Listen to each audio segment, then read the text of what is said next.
وكذلك جعلناكم أمة وسطا لتكونوا شهداء على الناس ويكون الرسول عليكم شهيدا وما جعلنا القبلة التي كنت عليها إلا لنعلم من يتبع الرسول ممن ينقلب على عقبيه إن كانت لكبيرة إلا على الذين هدى الله وما كان الله ليضيع إيمانكم إن الله بالناس لرؤوف رحيم۔ جلد ہی بیوقوف لوگ یہ کہیں گے کہ ان مسلمانوں کو ان کے اس قبلے سے کس چیز نے پھیر دیا جس پر یہ تھے۔ اے نبی صلی اللہ علیہ وآلہ وسلم کہہ دیجئے مشرق اور مغرب اللہ ہی کے لیے ہے، وہ جسے چاہتا ہے سیدھی راہ پہ چلا دیتا ہے اور جسے چاہتا ہے وہ ہدایت دیتا ہے، اور جیسے تمہیں ہدایت دی اسی طرح ہم نے تمہیں افضل امت بنایا تاکہ تم لوگوں پر گواہ ہو اور رسول تم پر گواہ ہو جائیں۔ اے نبی صلی اللہ علیہ وآلہ وسلم جس قبلے یعنی بیت المقدس پر آپ پہلے تھے اسے تو ہم نے صرف یہ جاننے کے لیے مقرر کیا تھا کہ کون رسول کی پیروی کرتا ہے اور کون اپنی ایریوں کے بل پھر جاتا ہے، اور بے شک یہ قبلے کی تبدیلی بہت بھاری ہے کن پر؟ کافروں پر، مگر ان لوگوں پر نہیں جنہیں اللہ نے ہدایت دی، اور اللہ ایسا نہیں کہ تمہارا ایمان ضائع کر دے۔ بے شک اللہ لوگوں پر بہت نرمی والا بڑا رحم کرنے والا ہے۔ اس کا شان نزول کیا ہے تھوڑا سا ہم اس کو سمجھ لیتے ہیں کہ نبی پاک صلی اللہ علیہ وآلہ وسلم جب مکے سے ہجرت کر کے مدینہ تشریف لے گئے تو 16-17 مہینے تک وہ بیت المقدس کی طرف رخ کر کے نماز پڑھتے رہے ہیں، اور آپ صلی اللہ علیہ وسلم کی خواہش تھی کہ خانہ کعبہ کی طرف ہی رخ کر کے نماز پڑھی جائے جو کہ قبلہ ابراہیمی ہے۔ اس کے لیے آپ صلی اللہ علیہ وآلہ وسلم دعا بھی فرمایا کرتے تھے اور بار بار آسمان کو بھی دیکھ رہے تھے۔ بالآخر اللہ تعالیٰ نے تحویل قبلہ کا حکم دے دیا جس پر اب یہودیوں نے اور منافقین نے شور مچانا شروع کر دیا، کیونکہ ان کو گوارا ہی نہیں تھا نا کوئی تبدیلی آئی۔ ٹھیک ہے، انہوں نے شور مچانا شروع کر دیا، حالانکہ کیا ہوا کہ نماز تو کہا جاتا ہے کہ نماز تو اللہ سبحانہ و تعالیٰ کی ایک عبادت ہے، اور عبادت میں عابد کو جس طرح حکم دیا جاتا ہے وہ اسی طرح کام کرنا شروع کر دیتا ہے، وہ اسی طرح عبادت کرنا شروع کر دیتا ہے، کیونکہ اللہ نے حکم دیا تو ہمارا افضل کام کیا ہے کہ جو اس نے کہہ دیا وہ کر لو، وہ مان لیا جائے۔ ٹھیک ہے، تو اس لیے تو ہمیں اس کا پابند ہونا چاہیے۔ اس لیے جس طرف اللہ تعالیٰ نے رخ پھیر دیا اسی طرف مڑ جانا، اسی طرف پھر جانا ضروری تھا، اور جس اللہ کی عبادت کرنی ہے چاہے وہ مشرق ہے چاہے وہ مغرب ہے، ساری سمتیں اسی کی ہیں، اسی کے لیے ہم نے عبادت کرنی ہے۔ اگر جگہ بدل بھی جاتی ہے ہمیں اس سے کوئی سروکار نہیں ہونا چاہیے۔ اللہ سبحانہ تعالیٰ کہہ رہے ہیں تم نے عبادت کرنی ہے چاہے وہ مشرق ہے چاہے وہ مغرب ہے تو تم اس کو اسی طرح ہی پڑھو جیسے میں نے حکم دیا۔ اصل چیز کیا ہے کہ کون اللہ سبحانہ تعالیٰ کے حکم کی تعمیر کرتا ہے، کون اللہ سبحانہ تعالیٰ کی عبادت میں آگے آگے ہوتا ہے اور بحث نہیں کرتا۔ اگر لوگ اللہ پر اعتراض کرتے ہیں تو ہم پر بھی کر سکتے ہیں، ٹھیک ہے نا، کامن سی بات ہے۔ اگر لوگ اللہ پہ اعتراض کر رہے ہیں تو کل کو لوگ ہم پر بھی اٹھ کے اعتراض کر سکتے ہیں، یہ کون ہوتا ہے؟ لیکن ہم لوگ وہ ہیں جو صرف اور صرف اللہ کے حکم کے آگے بجا لاتے ہیں۔ جو مومن کا کردار وہی ہے کہ اللہ نے جو بات کہہ دی وہ ہم لوگوں نے کر لیا۔ اور ہمیشہ یہ بات یاد رکھیں کہ ہمیشہ ہمیں سیدھی راہ پر ہی چلنا چاہیے۔ اللہ سبحانہ و تعالیٰ کہتے ہیں جو میں کہہ دوں وہ کر لوں، اور پھر اس سے ہمیں بہت سی احادیث سے بھی یہ بات پتہ چلتی ہے کہ ہم نے ترجمہ پڑھا کہ نہیں پڑھا، پڑھ لیا نا اور ہمیں بہت سی یہ چیز جو ہے احادیث سے بھی پتہ چلتی ہے کہ جب اللہ سبحانہ و تعالیٰ پیغمبروں سے قیامت والے دن پوچھے گا کہ تم نے میرا پیغام لوگوں تک پہنچایا تھا، وہ اس بات میں جواب دیں گے۔ اللہ تعالیٰ فرمائے گا تمہارا کوئی گواہ ہے؟ وہ کہیں گے ہاں محمد صلی اللہ علیہ وآلہ وسلم اور ان کی امت، چنانچہ یہ امت گواہی دے گی۔ اس لیے ہم کون ہیں؟ نبی پاک صلی اللہ علیہ وآلہ وسلم کی امت ہے۔ ہمارا کردار کیا ہونا چاہیے کہ اگر قیامت والے دن پیغمبروں سے جب پوچھا جائے تو پھر پیغمبر کیا کہتے ہیں کہ محمد اور اس کی امت، اور جب امت سے سوال کیا جائے تو ہمارا جواب کیا ہونا چاہیے؟ اللہ تیرا جیسے حکم تھا ہم نے ویسے کیا، ہم نے یہودیوں اور منافقین کے پیچھے جا کر اپنے آپ کو خراب نہیں کرنا۔ آگے کہا جاتا ہے ہم آپ کے چہرے کا بار بار آسمان کی طرف اٹھنا دیکھ رہے تھے تو ہم ضرور آپ کو اس قبلے کی طرف پھیر دیں گے جسے آپ پسند کرتے ہیں، پھر آپ اپنا منہ مسجد حرام کی طرف پھیر لیں اور جہاں کہیں بھی تم ہو اپنے منہ اس کی طرف پھیر لو، اور بے شک وہ لوگ جنہیں کتاب دی گئی وہ ضرور جانتے ہیں کہ بے شک یہ ان کے رب کی طرف سے حق ہے اور اللہ اس سے غافل نہیں وہ جو عمل کرتے ہیں۔ اور اے نبی اگر آپ ان لوگوں کے پاس ہر قسم کی نشانی لے آئیں جنہیں کتاب دی گئی تو بھی وہ آپ کے قبلے کی پیروی نہیں کریں گے۔ کیوں؟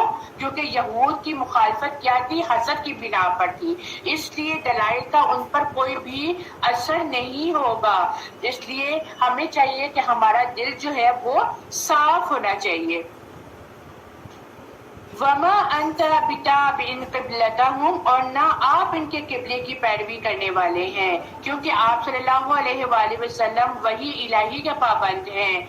جب تک نبی پاک صلی اللہ علیہ وآلہ وسلم کو اللہ کی طرف سے ایسا حکم نہ ملے آپ ان کے قبلے کو کیوں کر اختیار کریں گے؟ تو اس میں ہمارے لیے بھی ایک سبق ہے کہ جس طرح ہمارے نبی پاک صلی اللہ علیہ وآلہ وسلم وحی کا انتظار کیا کرتے تھے کہ اللہ سبحانہ و تعالیٰ کی طرف سے وحی آئے گی تو اس کے بعد وہ اس حکم کی تعمیر کریں گے، اسی طرح ہم لوگوں کا بھی فرض بنتا ہے کہ اللہ نے جو کہہ دیا اور نبی پاک صلی اللہ علیہ وسلم جو اپنا دین مکمل کر گئے ہمارے بعد ہم سے پہلے ان کا دین مکمل ہو گیا، تو ہمارا اب کیا فرض بنتا ہے کہ جس طرح انہوں نے کہا وَأَطِیعُوا اللَّهَ وَأَطِیعُوا الرَّسُولَ کر کے ان کی پیروی کی جائے۔ وَمَا بَعْضُهُمْ بِتَابِعٍ قِبْلَةَ بَعْضٍ، اور ان میں سے کوئی گروہ دوسرے گروہ کی قبلے کی پیروی کرنے والا نہیں ہے، اور اگر آپ نے ان کی خواہشات کی پیروی کی اس علم کے بعد جو آپ کے پاس آ چکا تو یقیناً اس وقت آپ ظالموں میں سے ہو جائیں گے۔ دیکھیں یہاں پر بھی آپ صلی اللہ علیہ وسلم کو بتایا جا رہا ہے، آپ صلی اللہ علیہ وسلم کو تنبیہ کی جا رہی ہے، یہ وعید پہلے ہی گزر چکی ہے۔ مقصد امت کو منتبہ کیا جا رہا ہے، قرآن اور سنت کے علم کے باوجود اہل بدعت کے پیچھے لگنا ظلم اور گمراہی ہے۔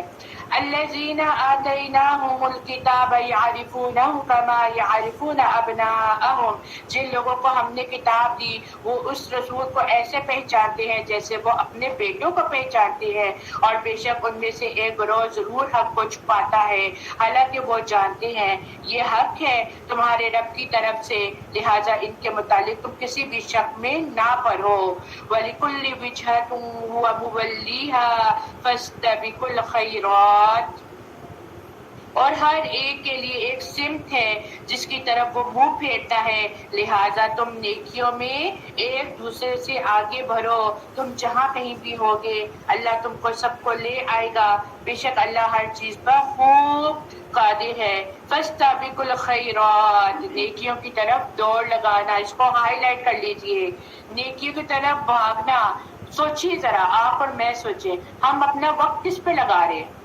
کیا کرتے ہیں ہمیں کوئی نیکی کا کام کرنے کو کہتا ہے نا، چاہے وہ مجلس ہو چاہے وہ کوئی بھی جگہ ہو، ہمیں کوئی کہتا ہے نیکی کے کام میں آگے بڑھو تو ہم ایک دوسرے کا منہ دیکھ رہے ہوتے ہیں کہ کون پہل کرتا ہے، حالانکہ قرآن پاک میں صرف یہ 2 کلموں سے وضاحت کر دی گئی ہے کہ نیکیوں کے کاموں میں سبقت لے جانے کی کوشش کرو۔ آپ کا اور میرا کردار نیکیوں کے کاموں میں کیا ہے؟ ہم لوگ سوچتے ہی رہتے ہیں اور دوسرا کر کے اللہ کے آگے ونر بن جاتا ہے۔ ایسا ہی ہے نا. تو چاہے وہ دین کا معاملہ ہو ہے, چاہے وہ علم کا معاملہ ہے, چاہے وہ علم دوسروں کو دینے کا معاملہ ہے, ہمیشہ خیال رکھیں کہ نیکی کے کاموں میں ہمیشہ آگے بڑھتے جائیں, بڑھ چڑھ کے حصہ لیں. چاہے وہ آپ دیکھیں زکوٰۃ, رمضان کا مہینہ آ رہا ہے, زکوٰۃ اور صدقات میں اللہ تعالیٰ نے کتنا کہا ہے کہ دوڑ لگاؤ, آگے بڑھو. یہ نہ دیکھو گے کسی کے پاس ہے یعنی اپنا حصہ ڈالو اور آگے بڑھتے جاؤ, تو اللہ تعالیٰ بھی آپ لوگوں کا بیڑا پار کرے گا, اللہ تعالیٰ بھی آپ لوگوں کو اجر دے گا. پھر آگے کہا جاتا ہے وَمِنْ حَيْثُ خَرَجْتَ فَوَلِّ وَجْهَكَ شَطْرَ الْمَسْجِدِ الْحَرَامِ. آپ اے نبی آپ جہاں سے بھی نکلے اپنا منہ مسجد حرام کی جانب پھیر لے, اور بے شک وہ آپ کے رب کی طرف سے حق ہے, اور اللہ اس سے غافل نہیں جو تم عمل کرتے ہو. اور آپ جہاں سے بھی نکلے اپنا منہ مسجد حرام کی طرف پھیر لیں, اور اے مسلمانوں تم جہاں کہیں بھی ہو اپنے منہ اسی کی طرف پھیر لیا کرو, تاکہ تمہارے خلاف لوگوں کے لیے کوئی حجت نہ رہے. ہاں ان میں سے جنہوں نے ظلم کیا وہ باتیں کرتے رہیں گے, پر تم ان سے مت ڈرو, تم صرف مجھ سے ڈرو. فلا تخشوہم واخشونی, ہائی لائٹ کر لیجیے اس ورڈ کو, کہ بس تم ان سے مت ڈرو, تم مجھ سے ڈرو, تاکہ میں تم پر اپنی نعمت پوری کر دوں اور شاید کہ تم ہدایت پا جاؤ. لوگوں سے ڈرنے کی ہمیں ضرورت نہیں ہے. ہم ابھی تک کیا الفاظ بولتے ہیں, ہم کیا کہتے ہیں, لوگ کیا کہیں گے. ہمیں ہر وقت لوگوں کی ہی فکر لگی رہتی ہے کہ لوگ کیا کہیں گے. ہمیں یہ کیوں نہیں فکر رہتی کہ اللہ کیا کہے گا, ہم نے اللہ کے آگے کیسے جواب دہ ہونا ہے, ہم نے اللہ کو کیا جواب دینا ہے. اللہ ہم یہ کپڑے پہن کے جا رہے ہیں, لوگوں نے کہنا پہلے بھی شادی پہ یہ کپڑے پہن کے آئی تھی, اس لڑکی کے پاس اور کوئی کپڑے نہیں ہے. ہم ہر وقت لوگوں کے پیچھے فکر مند ہو کے اپنے آپ کو بلاتے رہتے ہیں. لیکن اللہ سبحانہ و تعالیٰ آیت نمبر 150 میں یہ کہہ رہے ہیں لوگوں سے نہ ڈرو, اللہ سے ڈرو. اللہ کی خشیت علم والوں کا شعار ہوتی ہیں. ایمان والوں کو لوگوں سے ڈرنے کی بجائے اللہ سے ڈرنا چاہیے. چھوٹی سی بات آپ لے لیں, اگر ہم سادے لباس میں بھی کہیں جاتے ہیں, پردے کے اندر رہ کر جاتے ہیں, میں ہر چیز کو پردے کے ساتھ ریزمبلنس کرتی ہوں, ان کے ساتھ ملاتی ہوں, کہ دیکھیں ہر وقت ہم لوگوں نے حجاب لیا اور لوگ کھلے بالوں کے ساتھ پھیرے ہوتے ہیں فنکشنز میں, اور اسپیشلی جہاں پر شادیوں میں جنہوں نے حجاب لیا ہوتا ہے ان کی طرف زیادہ نگاہیں ہوتی ہیں. یہ دیکھو نا شادی پہ آئی ہے, یہ دیکھو کیسے بن کر آئی ہے, شادی پہ بھی یہ اپنے آپ کو بہت زیادہ دیندار سمجھ رہی ہے. تو ہم نے کس کو خوش کرنا ہے, ہم نے اللہ کو خوش کرنا ہے. ہم نے جو کچھ کرنا ہے اللہ کی خاطر کرنا ہے. اس لیے لوگوں کی پرواہ کرنا ہے چھوڑ دیں, چاہے وہ دین کا معاملہ ہے, چاہے وہ دینے کا معاملہ ہے, چاہے وہ علم کا معاملہ ہے, چاہے وہ ہر وہ کام آپ کی ذات سے شروع ہو کر دوسروں تک اس طرح پہنچے کہ اگر آپ کی ذات میں وہ چیز اندر آ گئی ہے, آپ کے اندر وہ عمل آ گیا ہے, تو پھر آپ لوگوں کی پرواہ کرنے کی بجائے آپ یہ دیکھیے کہ میرا ایک عمل اللہ کو خوش کر دے گا, میرا ایک عمل اللہ کو خوش کر دے گا, اور میں اس کے مطابق اللہ کی خاطر لوگوں کو جو ہے وہ تبلیغ کرتی رہوں. پھر اللہ جانے اور آپ جانے, اور آپ کا کام تک پہنچانا. جس طرح پچھلی آیتوں میں آپ نے کہا کہ آپ, اللہ نے کہہ دیا کہ آپ کا کام ہے پہنچا دینا, باقی کوئی لیتا ہے یا نہیں لیتا یہ اس کا عمل ہے. حدیث نبوی ہے کہ نبی پاک صلی اللہ علیہ وآلہ وسلم نے فرمایا 3 چیزیں نجات دینے والی ہیں. نمبر 1, چھپے اور ظاہر میں اللہ سبحانہ تعالیٰ کی خشیت کا طاری ہونا. اللہ سبحانہ و تعالیٰ کی خشیت ہوگی تو پھر ہم کیا کریں گے, ہم ہر کام جو ہے بغیر کسی خوف کے, لوگوں کے ڈر سے ہم وہ کر لیں گے. پھر آگے اللہ سبحانہ و تعالیٰ کیا کہتے ہیں, کما ارسلنا فیکم رسولا منکم یتلو علیکم آیاتنا ویزکیکم ویعلمکم الکتاب والحکمہ ویعلمکم ما لم تکونوا تعلمون. ہم نے تمہارے لیے تمہیں میں سے ایک رسول بھیجا جو تم پر ہماری آیتیں تلاوت کرتا ہے اور تمہیں پاک کرتا ہے اور تمہیں کتاب اور حکمت کی تعلیم دیتا ہے اور تمہیں وہ باتیں سکھاتا ہے جو تم نہیں جانتے تھے. کل کی آیتوں میں آپ لوگوں نے یہ پڑھا کہ ایک نبی آئے گا, آپ رسولوں کو بھیجا, کس لیے بھیجا, 4 چیزیں کرنے کے لیے. کیا, پہلی کہ آپ ان میں سے قرآن کی تلاوت کرے گا, دوسرا آپ تمہیں پاک کرے گا, تیسرا کتاب اور حکمت کی تعلیم دے گا, اور پھر چوتھا کیا ہے, تزکیہ, غور و فکر.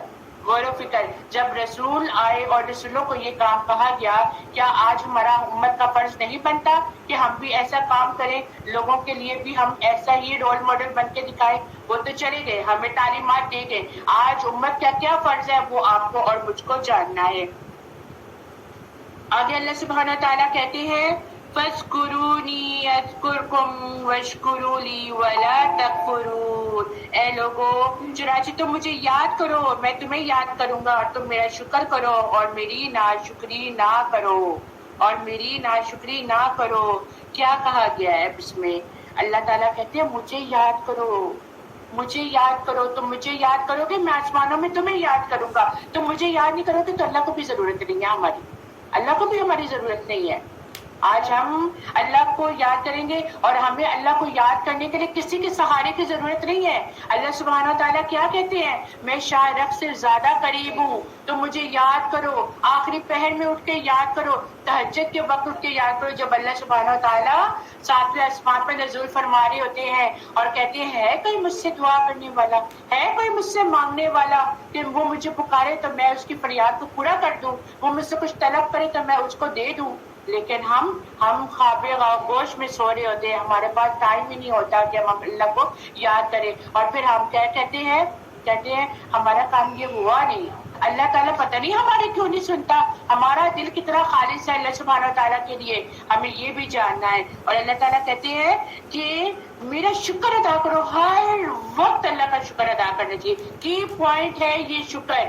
نعمت مل رہی ہے تب بھی شکر ادا کریں، نعمت نہیں مل رہی تب بھی شکر ادا کریں اور صبر ادا کریں. کیوں؟ اللہ تعالیٰ کیا کہتے ہیں کہ اے لوگوں جو ایمان لائے ہو تم صبر اور نماز کے ساتھ مدد مانگو، بے شک اللہ صبر کرنے والوں کے ساتھ ہے. دیکھیں جہاں پہ شکر کا کہہ دیا، اللہ تعالیٰ کہتے ہیں جتنا تم شکر کرو گے نا میں تمہیں اتنا ہی نوازوں گا، اور جتنی تم ناشکری کرو گے پھر اللہ تعالیٰ نہیں نوازتا. تو جو ہے جس میں آج آپ لوگ رہ رہے ہیں اللہ سبحانہ تعالیٰ کا شکر ادا کرے. وہ لوگوں کو دیکھیں جو آپ سے نیچے ہے، جن کے پاس وہ بھی نہیں ہے. کیا کہتے ہیں؟ جس کے پاس گاڑی ہے اپنے سے نیچے دیکھو کہ موٹر سائیکل ہے، یا اللہ تیرا شکر. جس کے پاس موٹر سائیکل ہے تو اپنے سے نیچے دیکھو کہ اللہ تیرا شکر ہمارے پاس سائیکل تو ہے، ہم سواری دے رہے ہیں. جس کے پاس سائیکل ہے تو اپنے سے نیچے دیکھو اللہ تعالیٰ کہ ہمارے پاس 2 پاؤں تو ہیں جس سے ہم چل رہے ہیں. ان کو دیکھو جن کے پاس پاؤں بھی نہیں ہے، وہ بھی تو اپنی زندگی گزار رہے ہیں. تو اللہ تعالیٰ نے ہمیں مکمل بنا دیا. اور ہم آج کیا کہتے ہیں؟ ہم لوگ کیا کہتے ہیں ایک دوسرے کو دیکھیں وہ دیکھو کتنی کالی ہے، وہ دیکھو کس طرح کی شکل ہے، وہ دیکھو اس کی کیسے کی شکل ہے. اس کو بنانے والا کون ہے؟ اللہ کا شکر نہیں ہے کہ اللہ تعالیٰ نے ہمیں ہاتھ پاؤں ہر چیز دی ہے کہ ہم کسی کے محتاج نہیں ہیں. اس پہ بھی شکر. اللہ نے آج ہمیں آنکھیں دی ہیں، ہم اپنے قرآن پاک کو پڑھ رہے ہیں، اللہ تیرا شکر. ورنہ بہت سے لوگ ایسے ہیں جن کے پاس آنکھیں نہیں ہیں لیکن وہ قرآن کو نہیں پڑھ سکتے. اللہ تیرا شکر کہ ہمیں کان دیے ہیں، آج ہم اللہ کی کتاب کو سن رہے ہیں.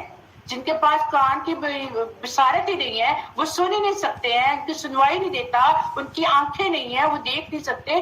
وہ لوگ کیا کرتے ہیں؟ ابھی پچھلے دنوں ہم لوگوں کا نبینا اسکول میں ایک سروے ہوا تھا اور ہم لوگ وہاں پر گئے تھے. وہ بچے ایسے ڈسپلن کے بچے تھے، ایسے مینرز تھے، لیکن کیا تھا ان کی آنکھیں نہیں تھی.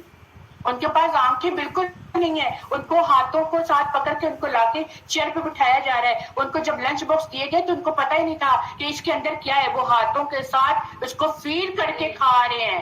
تو آج ہم اللہ کا شکر نہیں ادا کر سکتے، لیکن ہمارے پاس اس چیز کے پاس ٹائم نہیں ہے. ہم ان چیزوں کو دیکھتے ہیں جو ہمارے پاس ہے نہیں اور ہم اس میں ناشکری کرنا شروع کر دیتے ہیں. آگے دیکھیں وَلَا تَقُولُوا لمن يقتل في سبيل الله اموات، اور جو اللہ کی راہ میں قتل کر دیے جائیں انہیں تم مردہ نہ کہو، وہ بلکہ زندہ ہیں لیکن تم شعور نہیں رکھتے. یہاں پہ کن کی بات کی جا رہی ہے؟ جو اللہ کی راہ میں مارے جاتے ہیں وہ شہید ہیں. شہیدوں کو مردہ نہیں کہنا چاہیے، یہ ان کا اعزاز ہے. یہ زندگی برزخ کی زندگی ہے جسے ہم سمجھنے سے قاصر ہیں. اب ان کو وہاں پہ خوراک بھی دی جا رہی ہے، ان کی وہاں پہ جو روحیں وہ پرندوں کی طرح اڑ رہی ہیں جنت کے اندر. بس ان کا دنیا سے اور برزخ کی زندگی میں ان کا ایک دیوار حائل ہو جاتی ہے. جب انسان مر جاتا ہے نا تو اس کے بیچ میں ایک دیوار حائل ہو جاتی ہے. اور جو شہداء ہیں، جو اللہ کی راہ میں شہید ہو چکے ہیں، وہاں پہ تو ان کو خوراکیں بھی مل رہی ہیں، وہاں پہ تو وہ جنت میں پرندوں کی طرح اڑ رہے ہیں، پھر رہے ہیں، وہ تو ان کو تو ہر نعمتیں مل رہی ہیں. تو کیا کہا گیا کہ ان کو مردہ نہ کہو، وہ تو وہاں پہ اللہ کی نعمتیں اللہ ان کو دے رہا ہے. تمہیں اور ہم تمہیں کس قدر خوف اور بھوک سے اور مالوں، جانوں اور پھلوں میں کمی کر کے ضرور آزمائیں گے. اور صبر کرنے والوں کو خوشخبری دے دیجئے. وہ لوگ کہ انہیں کوئی مصیبت پہنچتی ہے تو وہ کہتے ہیں بے شک ہم اللہ ہی کے لیے ہیں اور ہم اسی کی طرف لوٹنے والے ہیں. دیکھیں جگہ جگہ پر اللہ تعالیٰ احکامات بتانے جا رہے ہیں، جگہ جگہ پر اب اللہ کے احکامات ہیں. اللہ تعالیٰ کیا کہتا ہے؟ میں انسانوں کو آزماؤں گا، میں نے انسانوں کو بھیجا ہے نا دنیا میں، میں ان کو آزماؤں گا. کس طرح آزماؤں گا؟ خوف سے، بھوک سے، مال سے، جان سے، پھلوں کی کمی میں سے. اور پھر جو صبر کر لیتے ہیں ان سب چیزوں پر ان کے لیے بھی جنت کی پھر کیا ہے؟ ان کے لیے جنت کی بشارت ہے.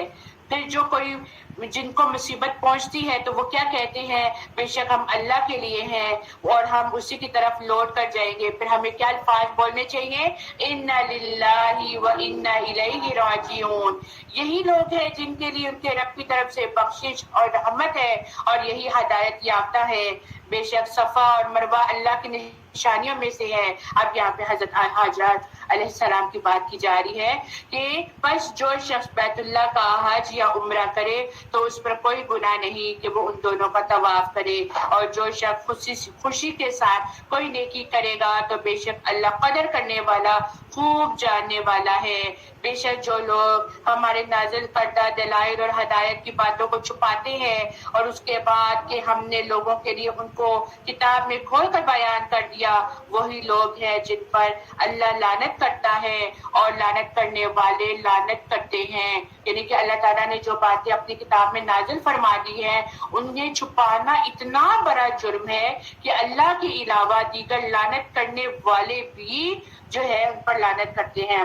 حدیث شریف میں آتا ہے کہ جس سے کوئی ایسی بات پوچھی گئی جس کا اس کو علم تھا اور اس نے اس کو چھپا دیا تو قیامت والے دن آگ کی لگام اس کے منہ میں دے دی جائے گی. تو ذرا سوچیں، ہمیں علم ہے، ہمیں اچھی بات کا پتہ ہے اور کوئی ہم سے پوچھتا ہے تو ہم کہتے ہیں ہمیں معلوم بھی ہے اور ہم کہتے ہیں ہم کیوں اس کو بتائیں، ہم نے اس کو بتا دیا تو اس کے علم میں اضافہ ہو جائے گا تو کوئی ہم سے پوچھے گا نہیں. یہ سب سے بڑا جرم ہے. پتہ ہے علم دے دو آگے، آپ کے ذریعے لوگوں تک اچھی بات پہنچ جائے گی، لیکن اگر آپ اس کو چھپا لیں گے تو پھر کیا وعید ہے. حدیث کی روح سے پتہ چل گیا کہ قیامت والے دن اس کے منہ میں آگ کی لگام دے دی جائے گی. مگر وہ لوگ کہ جنہوں نے توبہ کر لی اور اپنی اصلاح کر لی اور حق کو کھول کر بیان کیا تو وہی لوگ ہیں جن کی میں توبہ قبول کرتا ہوں اور میں بہت زیادہ توبہ قبول کرنے والا ہوں اور بہت زیادہ رحم کرنے والا ہوں. الذين كفروا وماتوا وهم كفار أولئك عليهم لعنة الله والملائكة والناس أجمعين. یقیناً جو کفار اپنے کفر میں ہی مر جائے ان پر اللہ تعالیٰ کی، فرشتوں کی اور تمام لوگوں کی لعنت ہے جس میں یہ ہمیشہ رہیں گے. نہ ان سے عذاب ہلکا کیا جائے گا اور نہ انہیں ڈھیل دی جائے گی. تم سب کا معبود ایک ہی اللہ ہے، اس کے سوا کوئی معبود برحق نہیں. وہ بہت رحم کرنے والا اور بڑا مہربان ہے. آسمان اور زمین کی پیدائش، رات دن کا بدلنا، کشتیوں کا لوگوں کو نفع دینے والی چیزوں کو لیے ہوئے سمندر میں چلنا، آسمان سے پانی اتر کر مردہ زمین کو زندہ کرنا، اس میں ہر قسم کے جانوروں کو پھیلا دینا، ہواؤں کا رخ بدلنا اور بادل جو زمین اور آسمان کے درمیان مسخر ہے، ان میں عقل مندوں کے لیے قدرت الہی کی نشانیاں ہیں. دیکھیں کیا نشانیاں ہیں؟ عقل والوں کے لیے نشانیاں ہیں. دیکھیں اس میں اللہ تعالیٰ نے کہا کیا مقصد ہے قرآن میں یہ بات کہہ دینا جو سمندر میں ان چیزوں کو لیے چلتے ہیں جو لوگوں کو نفع دیتی ہے. سمندر سے کیا نفع ملتا ہے؟ ایکسپورٹ اور امپورٹ کی جو چیزیں آتی اور جاتی ہیں وہ ہمارے لیے، ہمارے کاروبار کے لیے، تجارت کے لیے کام آتی ہے، اور پھر سمندر کے اندر کی جو ہمیں نفع دینے والی خوراکیں ہے اور کیا ہے مچھلیاں، وہ ہمارے لیے جو ہے وہ فائدہ مند ہے۔ اور پھر اللہ تعالیٰ جب اوپر سے آسمان سے پانی برساتا ہے، بارش ہوتی ہے، تو سوکھی زمین کیا ہو جاتی ہے، ان کو زندہ کر دیتی ہے نا۔ ان کو جب پانی ملے گا، اللہ کی طرف سے پانی آئے گا، تو وہ کیا ہوں گی، زرخیز ہوں گی، پھر وہاں سے ہمارے لیے پھل اور سبزیاں نکلیں گی نا، تو ہم استعمال کریں گے نا۔ تو یہ کیا ہے، یہ اللہ تعالیٰ کی کھلی نشانیاں ہیں، لیکن ہم لوگوں کو ٹائم ہی نہیں ہے ہم لوگوں کے پاس کہ ہم اس پہ غور و فکر کریں۔ ہم دن رات میں ہم لوگ اسی چیز میں پڑے رہتے ہیں، آج کیا پکائیں، آج کیا پکائیں، کیا کھائیں، کیا کھائیں۔ اب آپ دیکھیں مویشی جانور، یہ جو ہمارے لیے اللہ تعالیٰ نے حلال چیزیں کر دی ہیں، چکن ہو گیا، گوشت ہو گیا، یہ کیا ہے، ہمارے لیے اللہ تعالیٰ نے بنایا نا، جو ہم کھا رہے ہیں، جن سے ہم فائدہ لے رہے ہیں۔ اگر یہ نہ ہوتے ہم کیا کھاتے، کیا کھاتے؟ تو اللہ تعالیٰ نے ہمارے لیے کتنی کھلی دلائل دے دی ہیں، کتنی واضح نشانے دے دی ہیں، لیکن اگر وہی عقل والے ہیں، اگر ہم شعور رکھتے ہیں نا، تو ہم انہی چھوٹی چھوٹی چیزوں کو دیکھ کر تو اللہ کا شکر ادا کریں کہ اللہ تعالیٰ واقعی تیرے تو ہر کام میں بہتری ہے، اور ہر کام تیری ہی اذن سے ہے، اور تو نے ہمیں کتنی فراوانیاں دے دی ہیں، اس پر تیرا شکر۔ لیکن ہم کیا کہتے ہیں، فلاں چھوٹا گوشت کھا رہا ہے، ہم لوگ تو وہ بھی نہیں کھاتے۔ اللہ تعالیٰ نے آپ لوگ کو یہ تو دے دیا کہ آپ لوگ سبزی تو کھا سکتے ہیں، اللہ تعالیٰ نے یہ تو دے دیا کہ آپ لوگ مرغی تو کھا سکتے ہیں، شکر اس بات پر بھی۔ لیکن کیا ہے کہ ہم بہت ہی ناشکرے، بہت زیادہ ناشکرے۔ ومن الناس من يتخذ من دون الله اندادا يحبونه كحب الله، بعض لوگ ایسے بھی ہیں جو اللہ کے شریک اور لوگوں کو ٹھہراتے ہیں، ان سے اور ان شریکوں سے ایسی محبت رکھتے ہیں جیسے اللہ سے محبت ہونی چاہیے، اور ایمان والے اللہ کی محبت میں اور بھی سخت ہوتے ہیں۔ کاش کے مشرک لوگ جانتے، جبکہ اللہ تعالیٰ کے عذاب کو دیکھ کر جان لیں گے کہ تمام طاقت اللہ ہی کو ہے، اور اللہ تعالیٰ سخت عذاب دینے والا ہے۔ جس وقت پیشوا لوگ اپنے تابعداروں سے بیزار ہو جائیں گے اور عذاب کو اپنی آنکھوں سے دیکھ لیں گے اور کل رشتے ناطے کٹ جائیں گے، تو تابعدار لوگ کہیں گے کاش ہم دنیا کی طرف دوبارہ لوٹائے جاتے، تو ہم بھی ان سے ایسے ہی بیزار ہو جاتے جیسے یہ ہم سے ہوئے ہیں۔ اسی طرح اللہ تعالیٰ ان کے تمام اعمال ان کو دکھا دے گا، اور یہ لوگ ان کو حسرت آ جائے گی، اور ہرگز یہ جہنم سے نہ نکالے جائیں گے۔ دیکھیں بہت گہری بات ہے ان آیات میں کہ جو لوگ اللہ کے سوا دوسروں کو شریک ٹھہراتے ہیں، اور وہ کیا کرتے ہیں، وہ ان سے ایسی محبت کرتے ہیں جیسے وہ اللہ اور ان کے ساتھ برابری رکھتے ہیں۔ نعوذ باللہ، اللہ کے ساتھ تو کوئی برابری نہیں کر سکتا، صرف ایک اللہ کے ساتھ محبت۔ اللہ کے ساتھ کسی اور کو شریک ٹھہرانا شرک ہے، اور یہ شرک کبھی معاف نہیں ہوتا۔ ہمیں اپنا اور جائزہ لینا ہے، آپ نے بھی اپنا جائزہ لینا ہے کہ ہمیں اللہ سے محبت ہے، کیا جب ہمیں کوئی مشکل آتی ہے تو ہم کس کے پاس جاتے ہیں؟ آپ دیکھیے آج کل ہمارا معاشرہ کس طرف جا رہا ہے۔ کوئی مصیبت آئی ہے، بجائے کہ ہم اللہ کے سامنے سجدہ ریز ہو کے اللہ سے مانگے، ہم پیروں فقیروں کے پاس چلے جاتے ہیں۔ یہ آیتیں بتا رہی ہیں کہ ہم ان لوگوں کے پاس چلے جاتے ہیں، ان پیروں کے پاس، ان زیارتوں پہ چلے جاتے ہیں جو خود ہمارے محتاج ہیں، جو فوت ہو چکے ہیں، جن کا نام اس راستے میں قائم رہ گیا کہ انہوں نے بہت اچھے کام کیے تھے، اور ہم لوگ ان کے پاس چلے جاتے ہیں اور ان سے جا کے ہم مانگتے ہیں، جبکہ وہ تو خود دعاؤں کے محتاج ہیں، وہ تو خود ہماری دعاؤں کا محتاج ہے کہ ہم ان کے لیے دعا کریں، ان کی بخشش کے لیے دعا کریں۔ اور پھر یہی لوگ جو ہوں گے جن کی وہ دنیا میں رہ کے ان کے پیچھے پیروی کر رہے ہیں، تو قیامت کے دن وہ انہی لوگوں سے بیزار ہوں گے جس کو چھوڑ کے، اللہ کو چھوڑ کے وہ ان کے پیچھے بھاگتے رہے ہیں۔ اور پھر ان کے لیے اللہ تعالیٰ نے کیا وعید سنا دی کہ اس دن کیا ہوگا، جن کے پیچھے پیروی کرتے ہیں وہ تو ان سے کنارہ کشی اس وقت کریں گے، وہ کہیں گے میں تمہیں نہیں چاہتا۔ اور پھر ایسے لوگوں کے لیے کیا ہے، ایسے لوگوں کے لیے عذاب ہے، اور پھر وہ یہ حسرت کریں گے کاش ان کا یہ اعمال اس وقت نہ انہوں نے کیا ہوتا، اگر وہ ایسے اعمال نہ کرتے تو آج وہ اس جہنم کی آگ میں نہ جل رہے ہوتے۔ لیکن یہ وقت تو ہاتھ نہیں آتا نا، یہ وقت ہاتھ نہیں آتا۔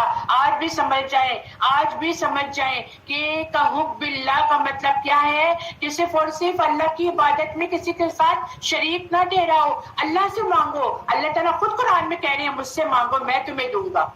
اللہ تعالیٰ خود کہتے ہیں. لیکن اگر ہم جو دوسروں کی پیروی کرتے ہیں، دوسروں کے پیچھے لگ جاتے ہیں اور ان کو اللہ کے برابر قرار دے دیتے ہیں، تو اللہ تعالیٰ نے یہ خود وعید سنا دی کہ ان کا حال کیا ہوگا. اور وہ لوگ حسرت کریں گے اور وہ بیزار ہوں گے، اور ان کا جو نام اعمال ہے وہ اس وقت کوئی ان کو فائدہ نہیں دے گا. گھاٹے کا سودا ہے یہ، ابھی بھی سنبھل جائیں.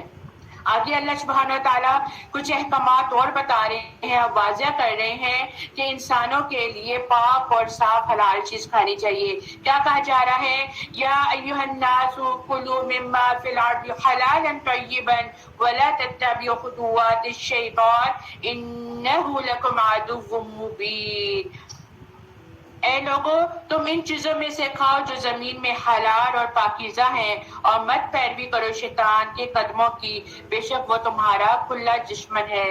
اور بس وہ جو تمہیں صرف برائی اور بے حیائی کا حکم دیتا ہے، اور یہ کہ تم اللہ کے بارے میں وہ باتیں کہو جو تم نہیں جانتے. یعنی کہ ہر وقت شیطان ہمارے پیچھے لگا ہے. ہر وقت شیطان کہتا ہے کہ یہ بندہ بھٹک جائے، یہ بندہ ہٹ جائے. ابھی بھی شیطان کو ہمارے اوپر کیا ہے؟ غصہ ہے کہ یہ ادھر کیوں آئے. کسی نہ کسی طرح وہ ہمارے ذہنوں میں ڈالے گا، ہمارے اندر بیزاری پیدا کرے گا اور کہے گا کہ بھائی یہ کسی طرح سے بیزار ہو جائے. اور پھر حلالا طیبا کی بات کر کے اللہ تعالیٰ نے کہہ دیا کہ پاکیزہ اور صاف خوراک کھاؤ، جس کا اللہ تعالیٰ نے کہہ دیا ہے کہ یہ حلال ہے تم لوگوں کے لیے. اور اللہ تعالیٰ نے دعا بھی سکھا دی. کیا دعا ہے؟ اللہم انی اسألک علما نافعا ورزقا طیبا وعملا متقبلا. وَإِذَا قِيلَ لَهُمُ اتَّبِعُوا مَا أَنزَلَ اللَّهُ قَالُوا بَلْ نَتَّبِعُ مَا أَلْفَيْنَا عَلَيْهِ آبَاءَنَا أَوَلَوْ كَانَ آبَاؤُهُمْ لَا يَعْقِلُونَ شَيْئًا وَلَا يَهْتَدُونَ. اور جب ان سے کہا جاتا ہے کہ تم اس قرآن کی پیروی کرو جو اللہ نے نازل کیا، تو وہ کہتے ہیں نہیں، بلکہ ہم تو اس چیز کی پیروی کریں گے جس پر ہم نے اپنے باپ دادا کو پایا، وہ پیروی کریں گے. اگرچہ ان کے باپ دادا کچھ نہ سمجھتے ہوں گے اور نہ انہوں نے راہ ہدایت پائی ہوگی. چھوٹی سی بات ہے کہ ہم لوگ بھی آج کا معاشرہ جو ہے، اکثریت ہم بھی اپنے باپ دادا کی پیروی کر رہے ہیں. کہہ رہے ہیں کہ نہیں؟ ہمارے بڑوں نے ایسے کہا تھا، ہم اس کی حقیقت کو جاننے کی کوشش نہیں کریں، لیکن ہم بس یہ کہہ رہے ہیں ہمارے بڑے کرتے آئے ہیں، ہم بھی کرتے آئیں گے. ہمارے بڑوں نے کیا، ہم نے بھی کیا. بھئی اللہ تعالیٰ نے آپ لوگوں کو شعور دے دیا ہے، اللہ تعالیٰ نے آپ لوگوں کو عقل دی ہے. آپ لوگ علم حاصل کریں، آپ لوگ اس کی گہرائی میں جائیں. آپ لوگوں کو پتا ہونا چاہیے کہ کیا چیز ہے. چھوٹی سی بات ہے، ایک ہمارے باپ دادا نے کہا کالا کپڑا نہیں پہننا. کالا کپڑا پہنو گے تو بدشگنی ہو جائے گی. بلی آگے سے گزر، کالی بلی چلی جائے گی تو بہت بدشگنی ہو جائے گی. شیشہ گر گیا تو یہ ہو گیا تو وہ ہو گیا. لیکن آپ یہ دیکھیں، اس کے پیچھے کوئی نہ کوئی حکمت ہے؟ نہیں ہے، کوئی حکمت نہیں ہے. یہ من گھڑت باتیں ہیں کہ ہمارے باپ دادا کو، ہمارے بڑوں کو کوئی شعور نہیں تھا، لیکن انہوں نے کہہ دیا. آج ہم لوگوں کو اللہ سبحانہ تعالیٰ نے شعور دیا ہے. اللہ تعالیٰ کہتے ہیں عقل کا استعمال ہو. سب رنگ اللہ کے ہیں. اگر کالا کپڑے سے اللہ تعالیٰ نے منع فرمایا ہوتا تو آج خانہ کعبہ کا غلاف بھی کالا نہ ہوتا. تھوڑی سی پوائنٹ ہے کہ نہیں ہے؟ لیکن ہم لوگ ان چیزوں کو سوچنا نہیں چاہتے ہیں. آگے کیا کہا جا رہا ہے؟ اور جن لوگوں نے کفر کیا ان کی مثال اس شخص کسی ہے جو اس جانور کو پکارتا ہے، جو پکارنے اور چلانے کے سوا کچھ نہیں سنتا. بہرے، گونگے اور اندھے ہیں اس لیے کہ وہ عقل نہیں رکھتے.